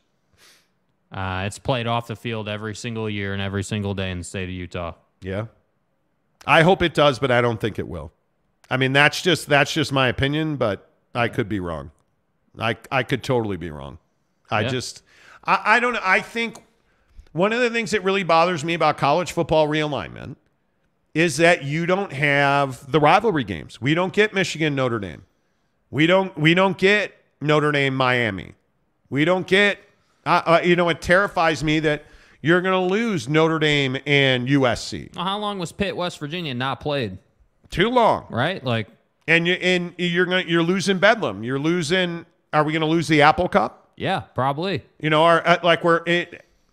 It's. I understand that it is an unfortunate result of big dollar paychecks. The byproduct, bro. The byproduct. I totally get it. Yeah. It just pisses me off. It should piss you because off. life without Bedlam, without the Holy War, without convicts versus Catholics, without the history of college football. I mean, Georgia, Florida, every single year. Yeah. Right? Like you need Florida State versus Florida versus Miami versus Florida. Like we need the regional rivalries, the Michigan States, the Michigan Ohio States. Those are intact in the Big Ten. The problem is these lesser conferences, the Big 12 included, when Oklahoma goes to the SEC, we lose Bedlam. Right? Like that, to me, that just shouldn't ever happen. Well, and I think the counterbalance to that is that TV, I think people saying, hey, TV partners, Fox, ESPN, they all want the biggest matchup. So hopefully we continue to get, and I don't know why we wouldn't, but like SC Notre Dame is going to continue to happen. I mean, I think, for some reason, and it's probably because you get more games in basketball, but we get more good matchups in basketball. We get like UNC Duke is every year like 10 times. Which is great. But what about Oregon State? What about that's a great. Yeah, Oregon but TV State, partners don't care about that. And you're right. They don't. But they don't give a again, damn this about is that. the Ion Script Sports conversation. That's true. Regionally, that thing is, I think, the Civil War, the Apple Cup, the Holy War, Territorial Cup, the territory, Arizona State. Like regionally, those things are a big deal. Yeah. And that should be like we go back and forth. You know what I mean? Like No, I mean I think for RSNs it's a huge deal. I think if you could get Oregon State on Ion, as an example, if that were to ever happen, which probably won't, but let's just say again, for the regional TV network, the Ion coverage in the mountain region, Utah BYU is a huge deal for them and their ad partners. But again, major college football, as we push to dissolving conferences seemingly until the Pac finds its TV deal or media rights deal. Dude, fucking Oregon State derailed Oregon last year. Do you guys understand that? We were at the Super Chicks up on Riverdale Road in Ogden. Yep. Jake was eating whatever a bacava. Dude, seriously, you're going to run that disrespect out here? Anyway, I was eating a deluxe full breast of chicken because I'm a breast man. Right. With, fresh cut vegetables, they're pickles, lovely pickles because they're amazing. Fries, like I was all in. Right. And we were sitting there and we were all having a great time because it's a great place to hang out and have a great meal. And we were watching Oregon State dismantle Oregon's hopes and dreams. And what did Utah need out of that game? Oregon to lose, and Oregon State delivered. Yeah. Which is why everyone sitting in Ogden, Utah was about it. And everybody at Super Chicks is watching that game. Yeah. It was amazing. Truck Stop Gumby says, my check from Endeavor hasn't cleared yet. Exactly. That's cold, bro. SA. So is San Diego State in bad shape? I think, the people that I talk to, everybody believes they're in the Pac-12. Everybody believes it. I think that their deadline day is tomorrow. And I have asked the Mountain, I have asked San Diego State over email, and they have not responded. They gave notice. Gloria Navarez, the commissioner of the Mountain West, hammered them, as she should have. Spangler, rivalries do not matter. Come on, dude. Be better, dude. You really don't. Well, but I'm here for it. I'm here for it. You're telling me that rivalries don't matter. You're telling me Michigan, Ohio State's not a game of consequence. You're telling me that Notre Dame, Michigan. You're telling me that Bedlam. You're telling me that. Look at Texas and Texas A&M now being back in the SEC. That doesn't matter. Come on. I understand if you don't want the game, but let's not say they don't matter. If you don't care about rivalry games, okay, that's a cool stance. You can't tell me they do not matter. Yeah, look at Bryce's comment right there. Bryce Martin. As a Tech fan, I want to play Texas every year, but I know we'll always lose out to A&M game in terms of viewership and coverage. You will. Yeah. You will. Lonnie, what's up, my guy? Hi, guys. How are you doing today? Good, Lonnie. Dude, we're doing good, man.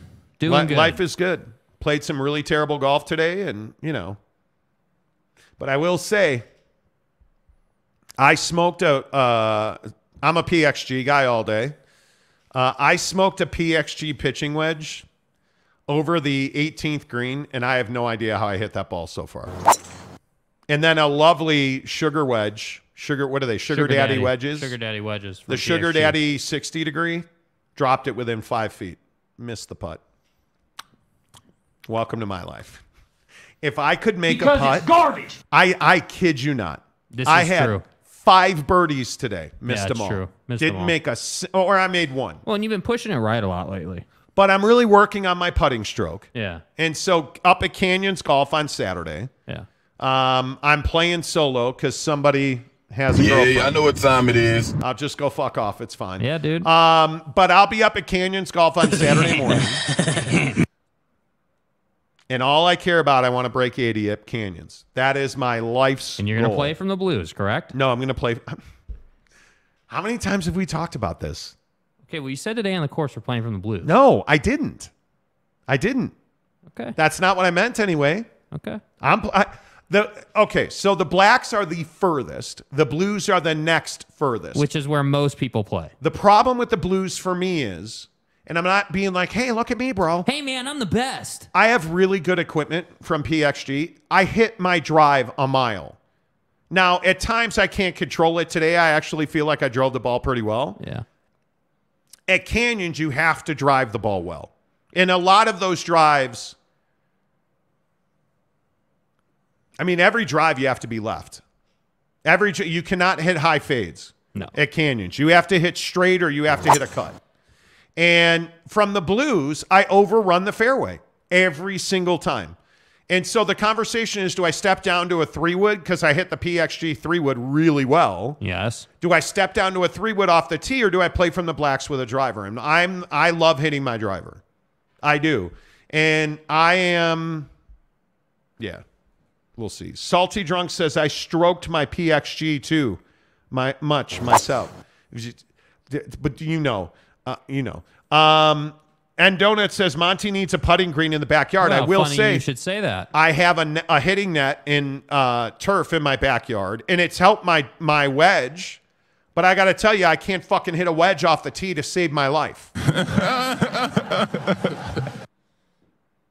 Like the first, we play at so there's a course in Utah called Mulligan's. Yeah. And it's a work on your game course. It's a practice course, basically. And I can't, the first hole is 140-yard 3, and I can't, just forget it. Just forget it. Like it's a 4 every time. Missed the green left today, went through a fence, dropped, hit a beautiful PXG Sugar Daddy wedge, 60 degree, within 5 feet of the cup. Missed the putt. Forward what should have been a 3. Yeah. Like you just can't do it. Yeah. You can't do it.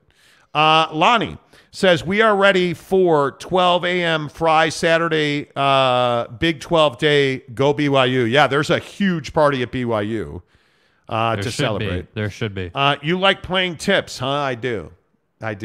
Gary? See what he did there? Gary, so you're like a troublemaker. Tips and tips. You see what he did there? Gary, you're a troublemaker, and I'm here for it. Yeah. I am here for it. Spangler, Stanford about to become a mini Chinatown thanks to SC's decision. Here we go, dude. You're getting to a point where we're not going to read those kind of comments, bro. That's, again, as I said before my guy gave you a second chance, be better. Be better. I think, and this is just my opinion, okay? My opinion is that when you look at USC's never going to struggle for anything. No. Nothing. They will always have what they want. Somebody like Stanford really should as well. Let's see. Puglia said PXG plug. They don't pay me. They do not pay me. I am not in any way compensated from PXG. No, trust me. We've made quite the investment. Yeah, I've got 5 Gs in the PXG. Yeah. I'm $5,000 deep. I rock their tour bag. Which I gotta say, dude, I love PXG. Tour bag is the only option. Yeah, the PXG tour bag is amazing. Truck Stop Gumby. My stroke is my own business. You know. Lonnie says TTU. I don't know what that means. I don't know. Yeah, Nebraska versus Oklahoma was probably the greatest rivalry in college football for 100 years outside of Ohio State, Michigan. Did they care? No. Well, I think Nebraska regrets being in the Big Ten every single day until they get a paycheck. Yeah. And then the day they get their paycheck, they're fine. The next day, they regret being in the Big Ten. Yep. There's no doubt about it. Yep. No doubt about it. Brian's Vandura Repair Help Channel. Okay. I find it very odd. It's 30 June, and tomorrow San Diego State becomes more expensive to exit the Mountain West, and nothing is happening. Yeah, well, dude. they already gave notice. That deal's but see, I think that's the thing that people don't understand. San Diego State is out of the Mountain West a year from Saturday. They gave notice. But, and tell me if I'm wrong, my understanding is that if they don't pay the exit fee, they stay, like they technically could still stay in the conference. Yeah, the exit fee is the $34 million is the only way to get released from their grant of rights. Yeah. That's it. And you if you're San Diego State, you wrote a letter, and we've talked about this on the show, and we've shown this letter, and if this is redundant for people, I apologize. This is the letter that Adela de la Torre wrote to the Mountain West. And right here she says, San Diego State intends to resign from the Mountain West Conference effective June 30th, 2024. You're out. And then below, she asked for an exit fee payment plan and a 30-day delay for, quote, unforeseen delays involving other collegiate athletic conferences beyond our control. The Pac-12. They're going to the Pac-12. I mean, this is in black and white as clearly as I can make it. Yeah.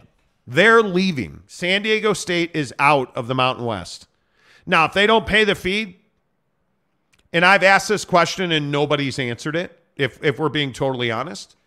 If they don't pay the fee, my understanding is they are not members of the conference, but they cannot have their games anywhere outside of the Mountain West television agreement. So they can't have a game on Fox. They can't have a game on ESPN.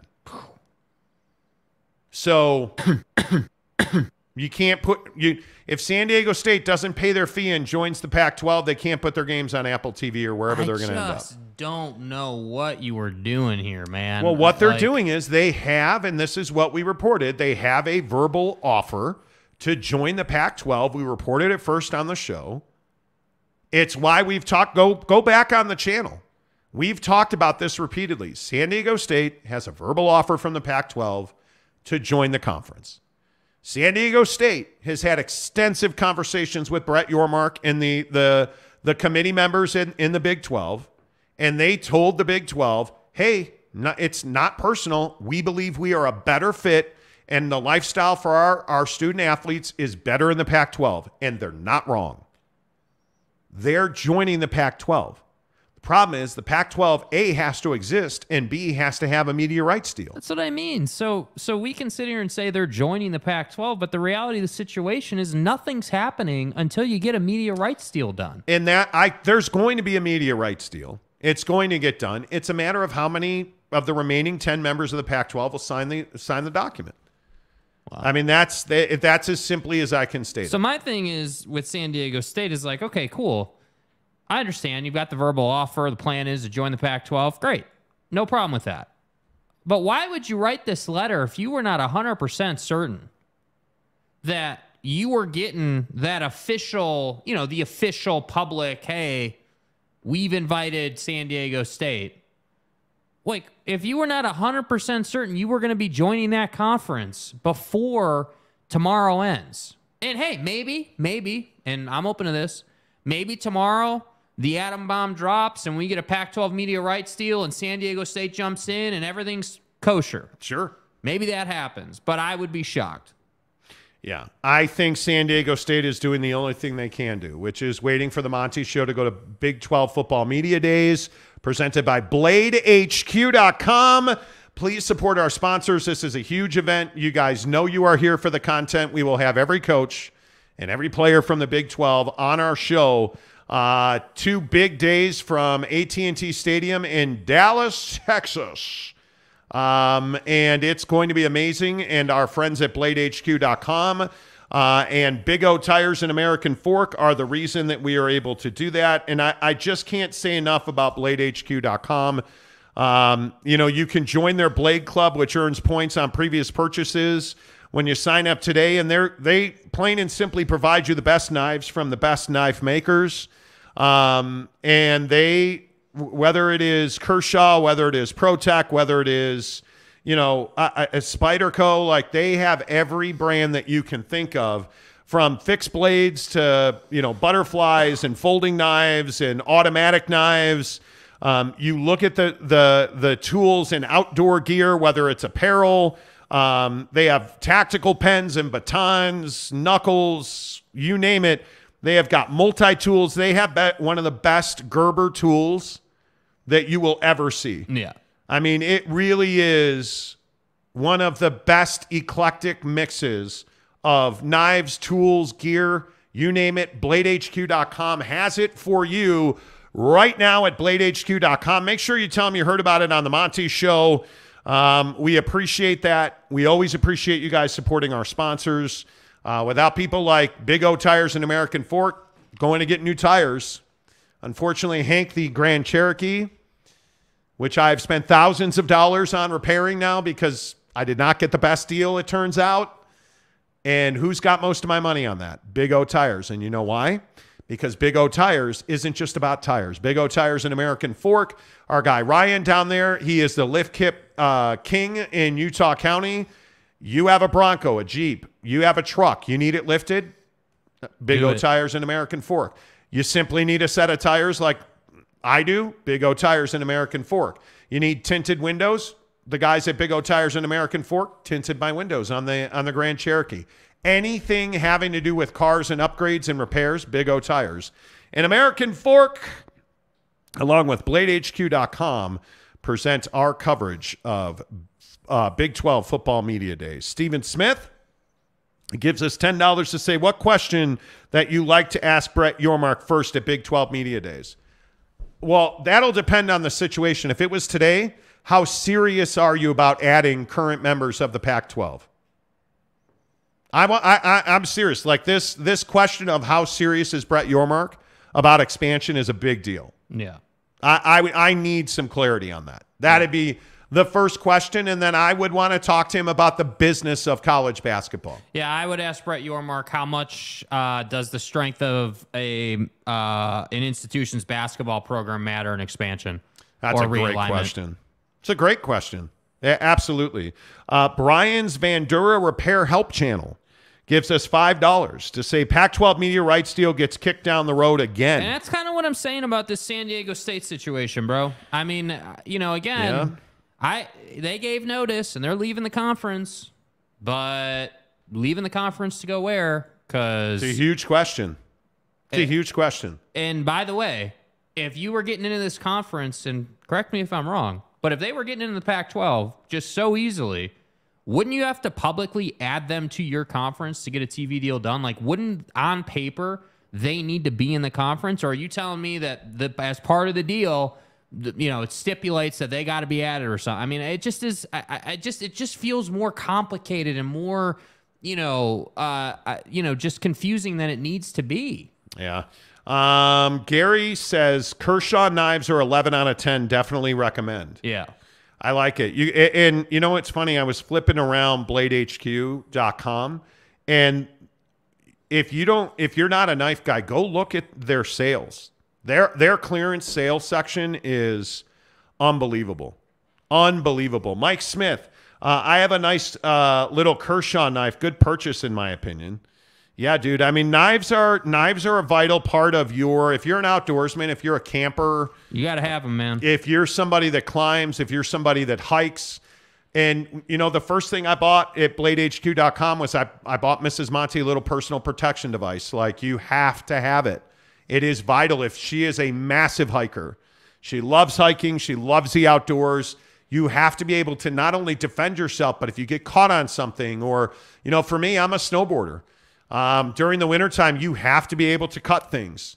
It is a vital part of your outdoor kit, man. Blade HQ has a ton of options for you.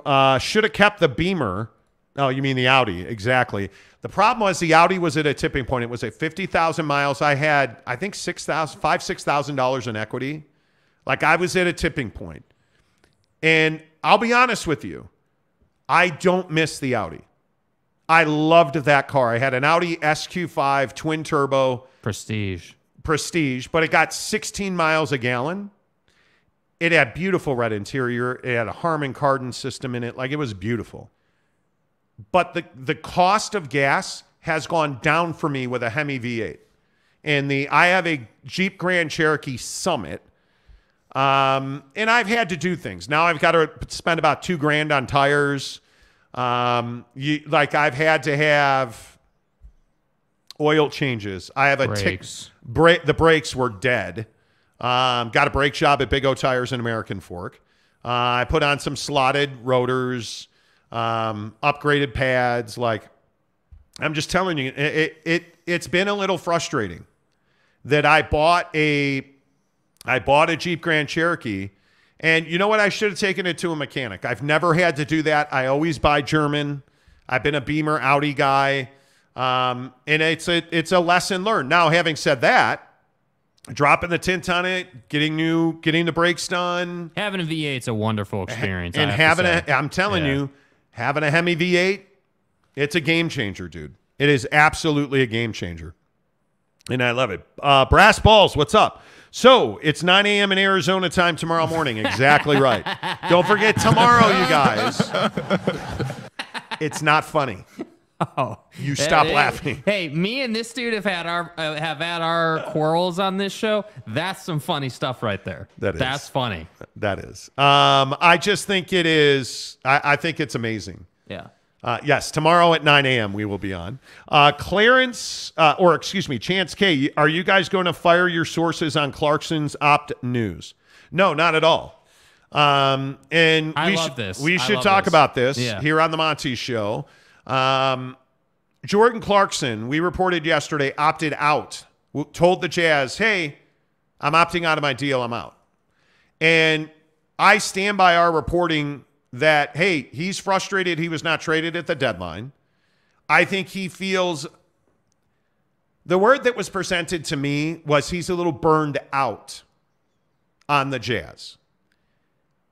And that he wants to play for a contender because he knows he's in the twilight of his career. He's in his 31st year, 31-year-old contract year in the NBA. He's 31. He's going to be 31 years old. He's got one more contract left, likely. I think Jordan is wanting to play for a contender. We were told by people close to the situation that Jordan opted out of his contract. Today, one of the local beat reporters said Jordan is opting in to his player. He has a player option. And immediately, people are like, oh, you're an asshole. You were wrong. Well, it turns out we're not wrong. Did he opt out? No, he didn't. But why did he opt in? Because he wants to be traded.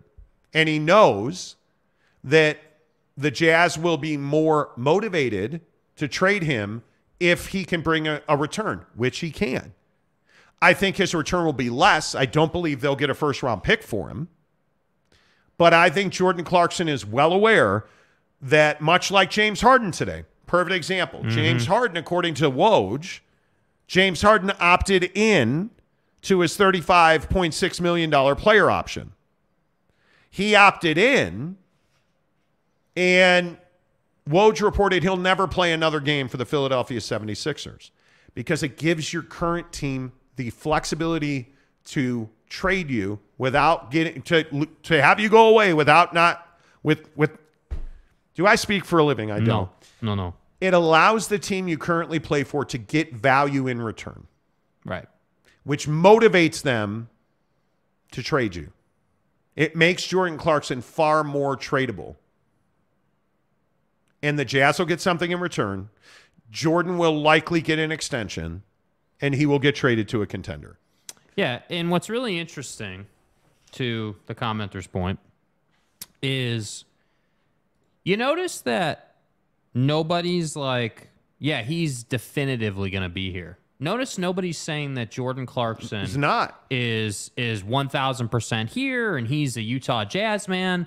You know, for those who are not in the Salt Lake market or maybe are not familiar, Tony Jones is one of the best writers on the Utah Jazz. Does a phenomenal job. Put out an article today talking about the 3 scenarios for Jordan Clarkson. And one of the best points he makes in this scenario where, you know, Jordan opts in and they trade him is that the Utah Jazz are not comfortable paying Jordan Clarkson $25 million a year, which is likely what he would command on the open market, which is By the way, who had that story first? Yeah. Go back to the All-Star break. Go back to the trade deadline. We told you that Jordan's value on the open market is $25 million. Yep. So, and he's going to get 3 years at a minimum. And I think there would have been competition. He's going to get traded, in my opinion. But anyway, go ahead. No, that's my main point. I think we've had conversations at length on this show, Grum, about how Jordan Clarkson, on one hand, was frustrated they didn't trade him at the deadline to a contender, but on the other hand, loves Utah, loves the organization, and wanted to do the organization a favor, right? Which is why he said, hey, I'm not going to opt in, right? Because you remember that reporting, which was also widely reported, that he told the Jazz, hey, I'm not going to opt in. Go ahead and trade me at the deadline. So what do we get now? Oh, right. He waited all season long, took forever, opted in just on a random day, I might add. And all of a sudden it was like, oh, you guys are wrong in your reporting. Okay, if you want to die on that hill, that's fine. But when Jordan Clarkson gets traded for probably a first-round pick and maybe, a second-round pick or something like that, some sort of package deal, then we'll see. Because I just don't understand. The thing I can't get past is, why is Jordan Clarkson, at what is he, 31, I think? Why is this guy going to take a discount from the Jazz to play for the Jazz? With all due respect for the Jazz, because he's had a wonderful career as a Jazz man. But it does not make sense, especially for a guy who's with Clutch, to be taking discounts. Clutch guys don't take discounts, right? They don't take discounts. So that's why I say, Clutch Sports Group is notorious for getting their guys the most money possible, which is why, to your point, James Harden opted in so he can be traded. Roche gives us $2 to say Clarkson, Sexton, Collins in 1 and 2 picks for Luka. Well, Connor Bedard's mom is hotter than Luka's mom. Mm-hmm. And listen, I love Luka as a player, but that guy is... My name is Luka. Dude, he's tough to play with. Toxic. Toxic is strong. I think he's a very difficult guy to play with. And I think it's why this story today that Kyrie Irving's going to go meet with the Suns. Am I the only one who the first thing I heard in my mind was, ooh, well, if Kyrie's going to meet with the Suns, you think Luka's going to be happy about that? You think Luka's going to embrace him if he comes back to Dallas? No. That's going to be uncomfortable for a minute. Because everybody was saying, oh, Kyrie's on the verge of... Windhorst was at ESPN was saying, oh, Kyrie's on the verge of re-signing with the Well, actually, it turns out not to be true. Filling in for somebody. Yeah, he's going to visit with Kevin Durant and the Phoenix Suns. Mm-hmm. And by the way, the Phoenix Suns are also said to be, along with the Knicks, betting favorites to sign and trade for James Harden. So... Fat! I think Luka's just a difficult guy because stylistically, Luka is a black hole. He is a guy that will dribble down the clock, not work the ball, not work the offense, and then get fouled and misses free throws. And frankly... And then get laughed at by the Phoenix Suns. But frankly, the idea that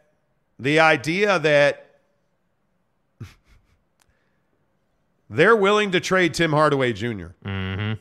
And I think that is a piece that, like this Laker trade, the Suns trade, DeAndre Ayton. And essentially in return, you're going to get Tim Hardaway Jr. and a couple other dudes. I would pull that trigger all day long if I were the Suns. Yeah. Because it allows me more flexibility to sign a guy like James Harden.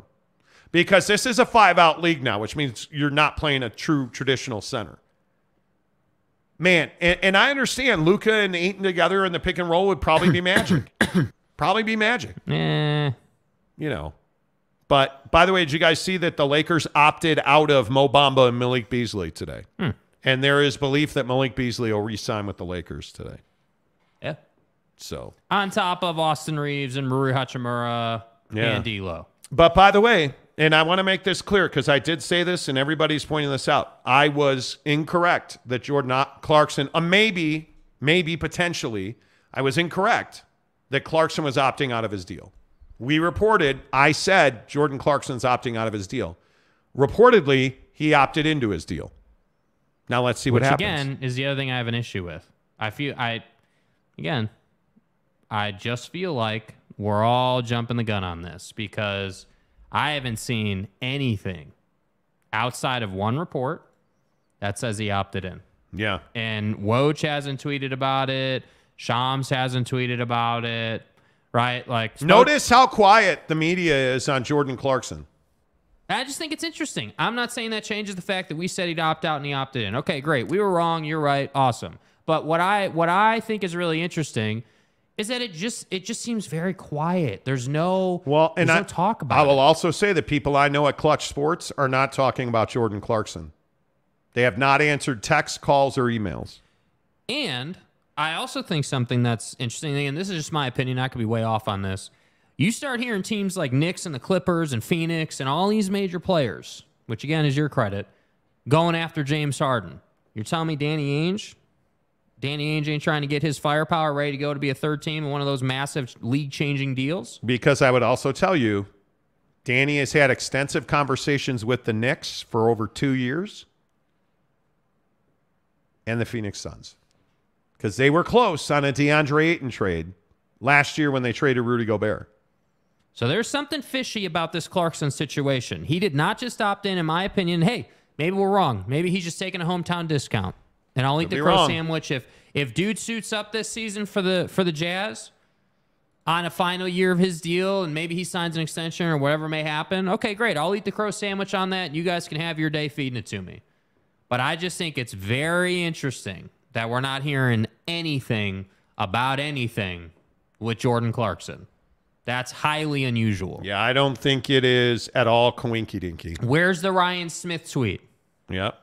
Matt Ritson. What time is the show tomorrow in Alaska or Hawaii? Okay, well, Alaska's Pacific time, right? So is it?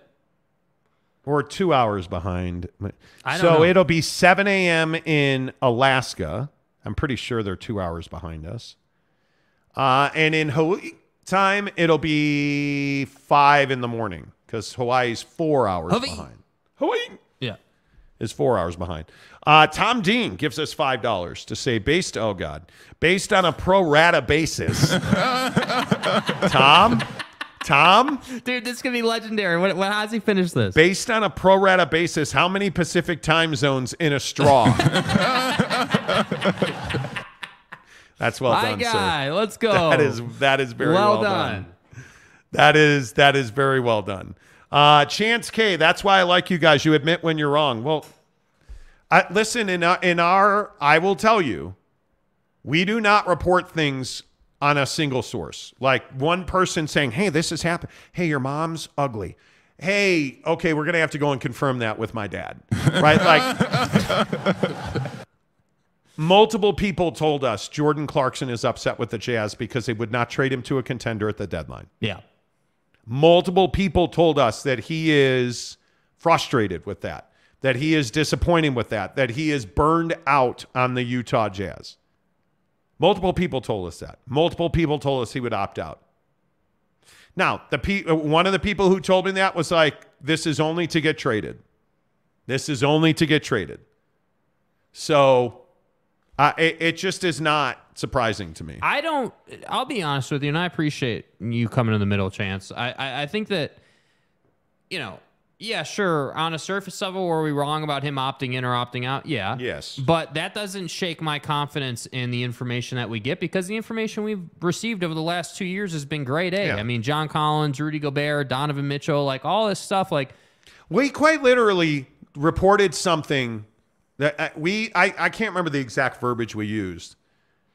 It was the Jazz are going to trade Rudy Gobert and build the team around Donovan Mitchell. Yeah. A week later, Adrian Wojnarowski, the Jazz have traded Rudy Gobert in an effort to build the team around Donovan Mitchell. Like, we have been pretty nails on it. So, yes, I got it wrong. And I am not. I'm just telling you as a Jazz fan, though. As a Jazz fan, dude, I'm telling you, do not expect Jordan Clarkson to suit up until either he comes out and says something or Ryan tweets about it, or you see some kind of actual news that dude's going to be here. And I think if he's here, Jordan's going to want to start, and I think that's the rub. Yeah. Because I think everybody is well aware that Jordan Clarkson is a six-man. And now you're much better than you were last year, and it makes more sense for him to be a six-man. Let's see. Otto King Thompson Wamako of Amuku. Amaruka. Okay, we'll just go and call Buddy A. AAA. No, we're going to call him AAA. AAA. Okay, there you go. Utah, Arizona, Gonzaga, and Colorado to the Big 12. Those would be good fits, I think. Yeah, I don't think you're wrong. Ken Williams, all hat and cattle. JC is staying, or it's a sign and trade. Sign and trade. Mike Smith. Ken, I got news for you, dude. You're not reinventing the wheel with that one. I love you, bro. Yeah. Mike Smith says it's all fishy. It is. Yeah. OG Gary, there are bigger fish to fry than Jordan. They'll get to Jordan once the big fish are gone. Totally agree. Yeah. Big Daddy Magic. Oh, Big Daddy Magic. We have a Victor Wambin, your mama video. Yeah. Okay, so you know that we like to take care of our listeners, and there's no better listener on this show, no better ambassador. Victor's the way. The official Monty program ambassador is Big Daddy Magic. Victor's the way. The three-legged monster. He's our guy. Right. So we decided to get some Victor Wembanyama three-point magic today. You can see here that's Victor Wembanyama awkwardly shooting threes with the San Antonio Spurs Summer League team. Mm-hmm. Corner three's going. Oh, wait, that's right, Brick. Okay. Corner three going in. Yes, sir. Okay, let's move up to the elbow. Corner was good. Because he's always been a dominant player at the corner. And now the elbow three. Okay. Looks good. Okay. It's a long release. It is a long release. Very long release. He's going to have to work on his mechanics. That's what I would tell you to look at here. His mechanics are awkward. If you look at how much wrist flip he uses, not in rhythm, and the corner three, by the way, is the shortest position in the NBA. So that's why he will be a corner player. I don't think any doubt. But notice how in this video, notice how he has to flip his feet. Just watch his feet here. Notice this. Watch at the end here. He's got to really flip his feet. And it's just not comfortable. And that jump he does there is not good mechanically. And he's going to get better at this. But the reason we wanted to play this video is if you look at the way his hand and his feet are out of sync and his elbow's really slow, you start to understand why the NBA is going to be a big transition for him, and there is going to be a developmental arc for Victor Wembanyama. As there is with everybody. So out of it, by the way, he's 7'3.5" out of his basketball shoes. Yeah. So I just think Victor's a project, and we'll see how that works. Truck Stop Gumby says three-legged monster. Yes. You are not the guy. Salty Drunk, not the one leg 3-point shot. No. Yeah. Not the fall away, like tip slam his own. Spangler says, what a freak show.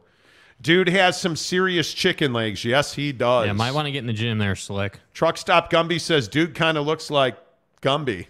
Yes. Dude is going to get trucked in the paint. Yes. Gumby, damn it. Yes. OG, Gary, going to have to fix his shot like rookie Lonzo. Ooh, yes. It's not as bad as that, but, you know. What's your Chip England now, Monty? My Chip England. Wait, what does that mean, dude? Yeah, but I don't know what that means. OG Gary, all right, see y'all later. MH5, 3 looks good, but my God, eat a cheeseburger. That's what I'm saying, bro. My God, eat a cheeseburger. Dude, maybe Buddy needs to hang out with Zion a little bit. Fat. Ken Williams says he's going to get roasted in the NBA. Fat. Yes. Greatest prospect ever, y'all. You ain't wrong. Right. Cougar Tracks, he's another Sean Bradley. Ooh, you know. Yennefer Lastimosa. If the news was true that Clarkson opted in, Jazz can't do a sign and trade because he's not an unrestricted free agent. Well, essentially what he would do is his agent would work out an extension. But there are some limitations in that contract. Let's be very honest about that. The Jazz can't extend him as much as he would like. There's a ceiling on that. He can go to another team and sign an extension. Like, there's nothing that's going to prevent him from doing that. It makes sense if the Jazz can trade him through trade then scenario like Kristaps' trade to the Celtics. Oh, I think it makes perfect sense. It's why James Harden opted into his deal in Philly. Yeah. Because it makes you more pliable for the organization. That's what I'm saying. Truck Stop Agami says take him to Jax. Are you Chip England, Monty? What does that mean, bro? Like who? Like Chip? Yeah, who the hell is Chip should England? I know Chip England? Who's Chip England, bro? Chip. Oh, a shooting coach. England? Engellland. Yeah, Buddy's American last name is basketball not coach. England. And former player, currently an assistant coach for your mom's pickup team for the Oklahoma City Thunder. That's why he knows him. That's why he knows him. Okay. Sure I am. I know shooting mechanics. Yeah, and you that. know a good shooter when you see one, and he's not one. Roche VW will be good. He will. I think he will be really good in 3 years. I think it's just going to take time for his body to catch up and his game. He's not going to be the player in the NBA he was in France. You're not doing those throw down tip back dunks. No. You're not when you're they did a sports science on him. Do you guys understand when he's ball handling and he gets to the top of his dribble, to get the ball to the floor, it has to travel 10 feet. Do you understand how difficult that is to do in the NBA?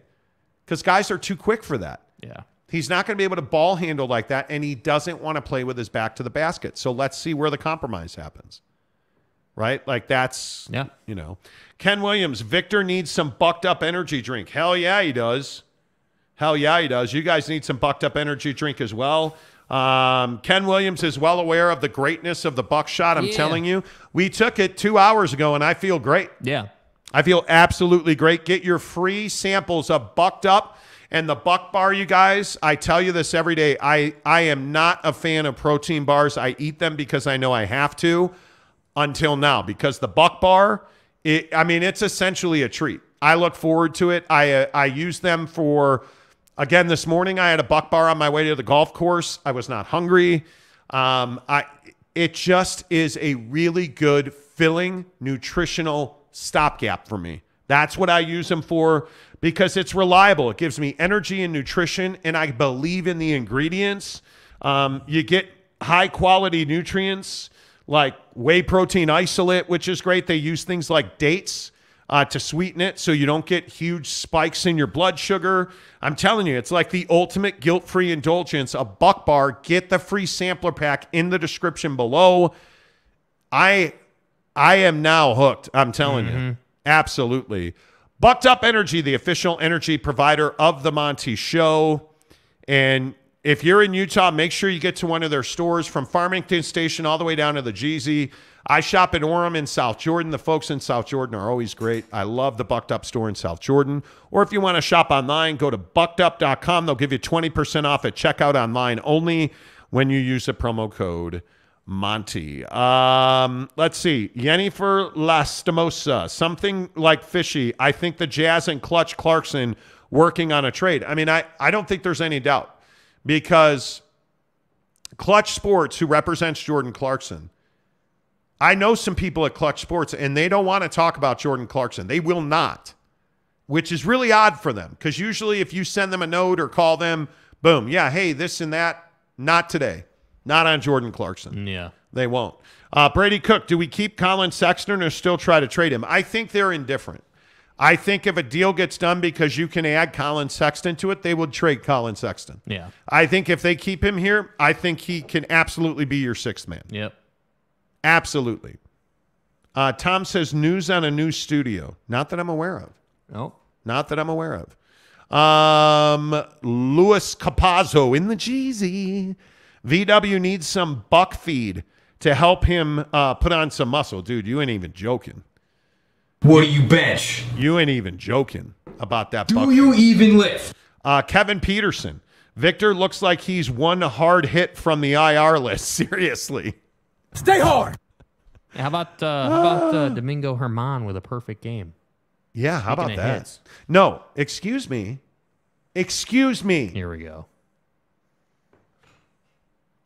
How about Anthony Rizzo? What's up, big bro? Preserving the perfect game. My Right. goddamn first baseman, Anthony Rizzo. Yeah, should have been who a lifetime Cub. should be a Chicago Cub. Yeah, the Ricketts absolutely piped him.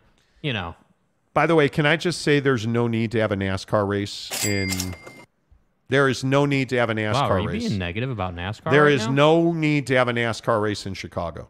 Dude, are you And serious? No, absolutely there is no need. And I'm telling you right now, if you are in Chicago and you and I both know that NASCAR race is going to make you go deaf, you better call the advocates. Getting knocked around in an accident is awful. That's why you need someone to look out for you. Call the advocates for your free consultation, and we'll keep you from getting knocked around. Yes. Or go bowling at theadvocates.com, where you can always talk to an attorney live online 24/7. Chat with an attorney for free. You don't pay a penny to get the best legal advice at theadvocates.com, utahadvocates.com. Make sure you tell them you heard about it on the Monty Show. Before we talk about hot sauce, Ken Williams says, just ordered the Bucked Up bars. Love that, my guy. Love that. Thank you very much. Before we talk about the sriracha sauce, the whole thing is amazing to me. Kevin Nagandi with the latest on James Harden and the Knicks, or Sixers, excuse me. I think he's going to the Knicks. Yeah. I think he's going to the Knicks. That's just my opinion. Is this going to be a busy free agent period? Yes. You think it is? Oh, yes. Yep. I think Harden's got to go somewhere. Kyrie, guys like Austin Reeves and Jordan Clarkson and dudes who are in demand, man. Yeah. We'll see. Cougar Tracks. If you're in Chicago, you might get shot. Call the advocates. Thanks, bud. Nice take. Do have some gun crime problems up there, you know. Let's talk about hot sauce, and then I want to talk about Tucker Carlson versus Fox News. Yeah. Do you guys understand there's a sriracha shortage? I didn't know this because I'm Caucasian. Right. You don't do hot sauce. Dude, I can't even look at a bottle of sriracha without watering. Right. Mrs. Monty. Hey, Monty. My hot, sexy wife loves hot sauce. Did you guys know it's $129 for a 2-pack of sriracha hot sauce right now? Yes. I'm sorry. I thought you said $129 for a 2-pack of hot sauce. So the issue is the sriracha shortage initially started at the end of the pandemic because of weather, where they grow their peppers, right? And it was only a couple flavors at that time, so it wasn't a big deal. And then it turns out that the folks who produce sriracha hot sauce got in some trouble in California at their Irwindale plant because the odor from making sriracha apparently was getting into the communities. And so then the government in California had to get involved, which delayed shipments. And now the sriracha maker, Hoi Fung Foods is their name, is now saying that, yeah, it turns out that we're not going to be able to keep up right now. Yeah, so we're going to raise the prices. And now there's a shortage. And people are pissed about it to the point where they're stealing sriracha from restaurants. Come on. Yeah. Come on. Yeah. Stop it. So. Are you really stealing from restaurants? Yeah. Stop it. Yeah. Stop it. Which I say, okay, sriracha's good, but if I'm not paying $129 for hot sauce, I'm happy to get Taco Bell hot sauce in a jar. It's really good. Does the job. Roche says, what? I'm really low on sriracha. I was going to get some tomorrow. Yeah, dude. Yeah. Well, no, you're not. 120. Dude, just skip the hot sauce. It's brutal. Get some pico de gallo and, for your quesadillos. Yes. New life. How are you? How do you think Utah will build up to the game against Tennessee? Well, I mean, I would guess they'll lift some weights and, take some protein powder from buckedup.com, but what do you bench? I don't know. That's going to be interesting. Tennessee's going to be good again, I think. Yeah. Salty Drunk, this program is drifting further away from sports. It's football and food. Well, football's sports. Dude, we just spent 40 minutes on the NBA, bro. Like what what are you talking about, man? Mike Smith, the important things in life, Salty Drunk. Yeah, dude, football and food. Yeah, well, again. and sex. But, you know. Yeah, but we're not going to talk about that because this is a family program. You know. Truck Stop Gumby. 1 month from chili season for me. Hey. Jackson Graham, don't buy sriracha. Call the Advocates. That's right. That's right. That's right. Capazzo, I love that stuff. Too bad California will run them out of business. Okay. California. They know Capazzo also says football and food are life. That's what I'm saying, dude. Your watch is broken, Jake. We did 40 minutes of... Yeah, we did, bro. Like, I don't understand. And we'll do more tomorrow morning. Yeah. No doubt. But hey, real quick, before we roll out the crib, I do want to talk about Tucker versus Fox. Because I truly thought Tucker Carlson leaving Fox News was going to be the end of Fox News. Like, okay, I thought, when you say the end of Fox News, was that I thought they would go the way of CNN and not really have anybody listening or watching. Right. You know, like I thought their ratings would tank and it was just going to be the end of the end. Yeah, they were just going to be mid. Yeah, it turns out that's not the case. Oh. So you guys may know Tucker Carlson got fired from Fox after the whole Dominion voting thing. And he was accused of all kinds of stuff with like harassment and hostile work environment. He said a bunch of stuff that he shouldn't have said and got in trouble. And they lost sponsors. Like it was a whole thing. I think everybody knew it was coming. Yeah, that's right? stupid. So he leaves Fox. He's now doing 12-minute monologues on Twitter once a week. But he had a massive audience. His latest monologue has not a lot of people watching it comparatively. So Fox News announced a new lineup earlier this week, actually. Right. They had lost 29 million viewers when Tucker left the channel. People are like, oh, it's over. Right. Yeah. Well, now they're down to having lost only 14 million. In a really slow news cycle. And when the submarine was missing, the submersible. Thank you. Yeah. When the submersible was missing, which now they found human remains in the submersible. Right. Anyway, when the submersible thing was happening, the ratings in Tucker's old time slot were actually higher than they were before when Tucker was there. Yeah. And with an election cycle coming, the projection is that they will have higher ratings now. So if we go back and play hindsight being 2020, who won, Tucker or Fox News? Well, I still think Tucker getting his freedom and being able to do monologues on Twitter, I think that's a win for Tucker. Partnering with Elon Musk, that's a win for Tucker. All gas, no brake. But I know this is probably milquetoast. My opinion is they both won. I think Fox did what they needed to do. Because, by the way, their ad dollars also went up in prime time. Right. And I think Tucker did what he had to do, which is go to Twitter. Now they're going to wind up in court over that, and we'll see what happens ultimately. Right. But I think they both won here. Yeah, I mean, I think the tough part is, like, what does it say about, their audience? Because that's what I think is really fascinating. Like, I think like, in my opinion, the way I had taken the story when Tucker left was like, all right, well, now we're going to see how married up to Tucker people really are. Right. And I think, I would have thought that Tucker would have had quite the audience go. But I think what ultimately has happened here is because he's only doing it, as you said, once a week, okay, people are tuning in, but it's in people's routine, right? So the reason that Tucker did so well at Fox is because, the blue-collar guy who worked his ass off all day, earning his living and putting food on the table and doing his thing, came home and was like, hey, let me grab my beer, let me turn on Tucker and just see what's going on. And that's why he was so successful. Yes. Right? And I think anytime you leave a major network and you're off for, I think he was only off, like he didn't do content for like 6 weeks. Right. It wasn't really that long of a time, but enough time that people not forgot about you, but you just left people's day to day. And so it's like, okay, I'm going to do Tucker on Twitter, and then I'm going to suit over that. And then people inevitably, because again, we all fall back into our habits, people are going to go back to Fox. And they're like, oh, well, who's this guy? And all you have to do at Fox with the new guy is just win even half of those people over. Because the election is going to bring more people to Fox. Yeah, I mean, if there's an election happening, people are turning the news on. It's just happening. Especially, in the Republican Party and the conservative wing of this country, Fox is a massive player. Yeah, absolutely. But so is Tucker, because I truly believe that Tucker Carlson was the voice of conservatives especially since the beginning of the Trump era.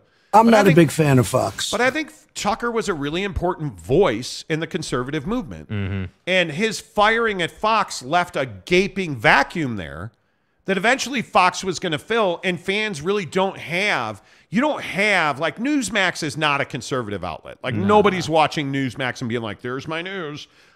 Nobody's doing that.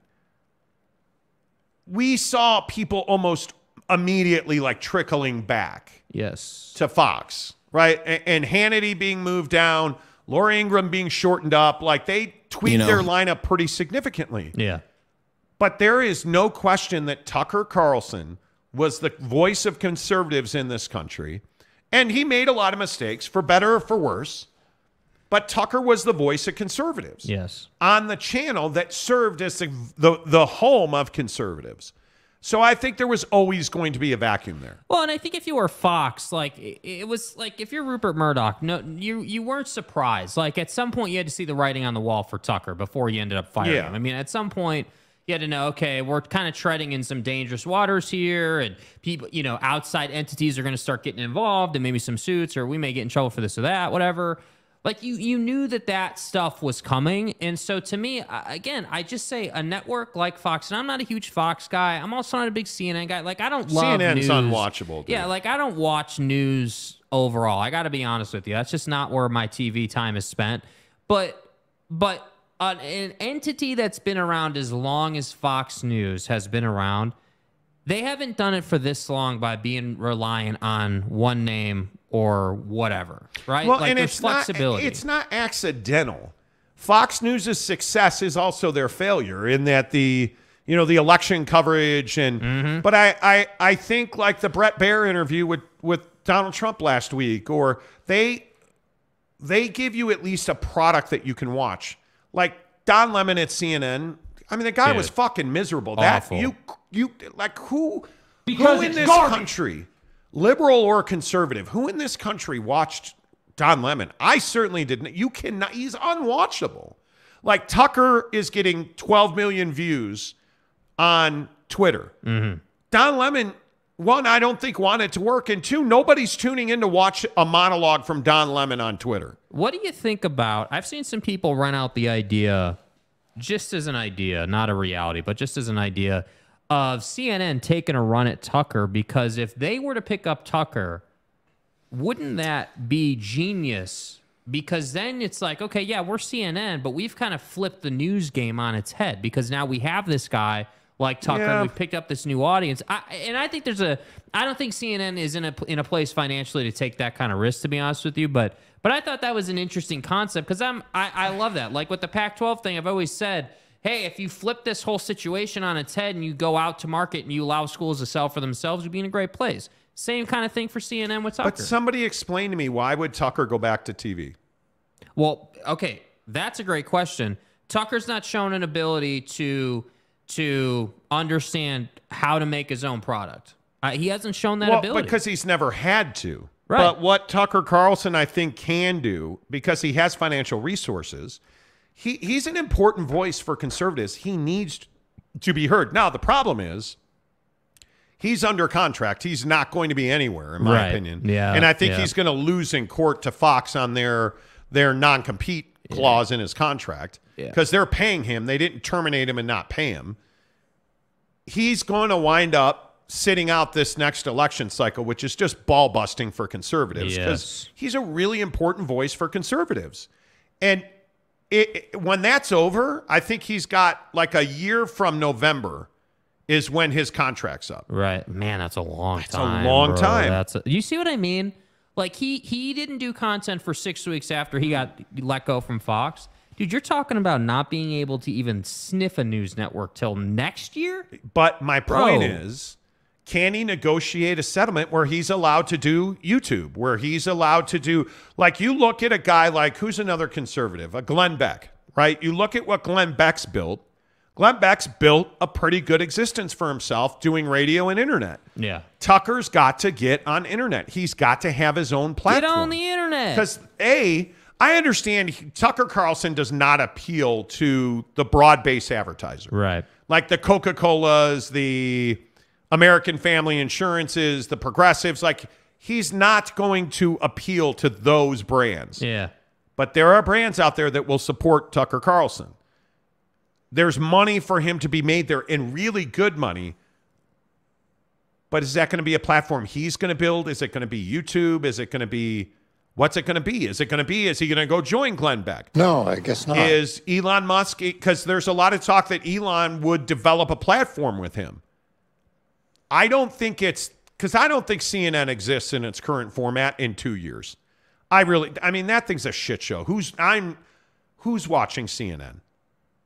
Honest to God. Like, if you're a liberal, aren't you going to MSNBC? Aren't you? Like, you're not going to CNN. It's unwatchable. Yeah, I think CNN would tell you they would, but yeah, the entertainment value is such trash that... It really is unwatchable. Yeah. It is. And if you look at Tucker, he will have a home.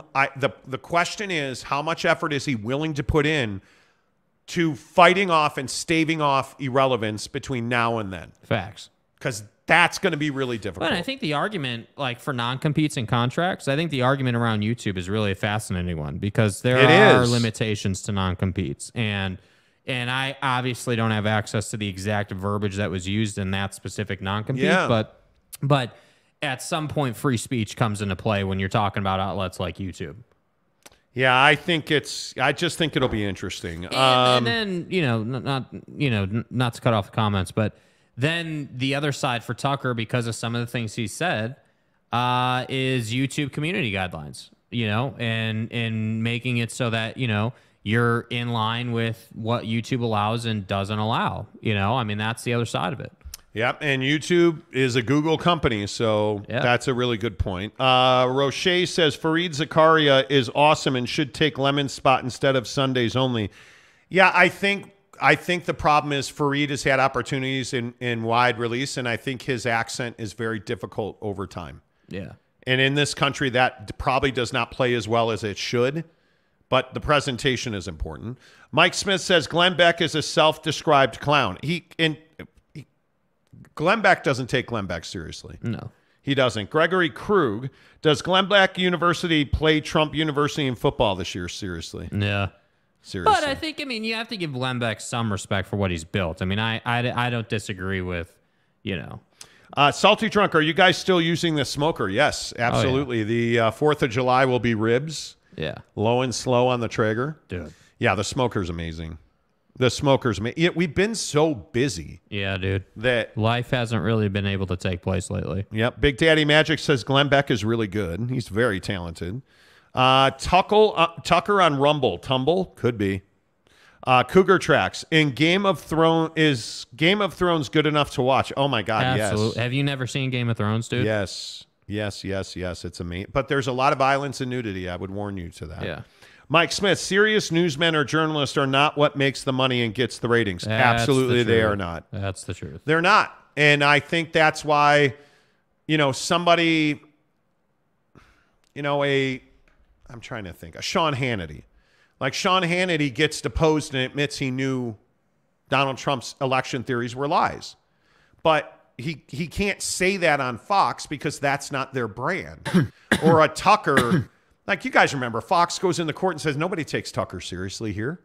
He's not a journalist. He doesn't have... That's the problem with news now, is we've gotten so polarized. There's so much gray area. Right? And everybody's trying to sell their right. And it's... I think the days of Walter Cronkite will never return. No. Never return. Force Ghost Fabio... First 6 seasons of GOT are great. Yeah, Game of Thrones is. Yeah. Dude. Elite. Amazing. Amazing. Yeah. All right, there you go, my friends. I appreciate you. being here. If we don't see you tomorrow morning, don't forget the Monty Show presented by the Advocates. The Advocates want to wish you a happy 4th of July. Have a safe weekend. Enjoy it with your family and friends. Remember, the Advocates are here. If the celebration gets out of hand and you're injured because of negligence of another, theadvocates.com. UtahAdvocates.com. Chat with an attorney live online 24/7. You do deserve an advocate, my friends. I'm telling you. You do deserve the Monty Show tomorrow morning, 8 a.m. Pacific, 11 a.m. Eastern. Until tomorrow, say goodbye, Jake. Goodbye, Jake.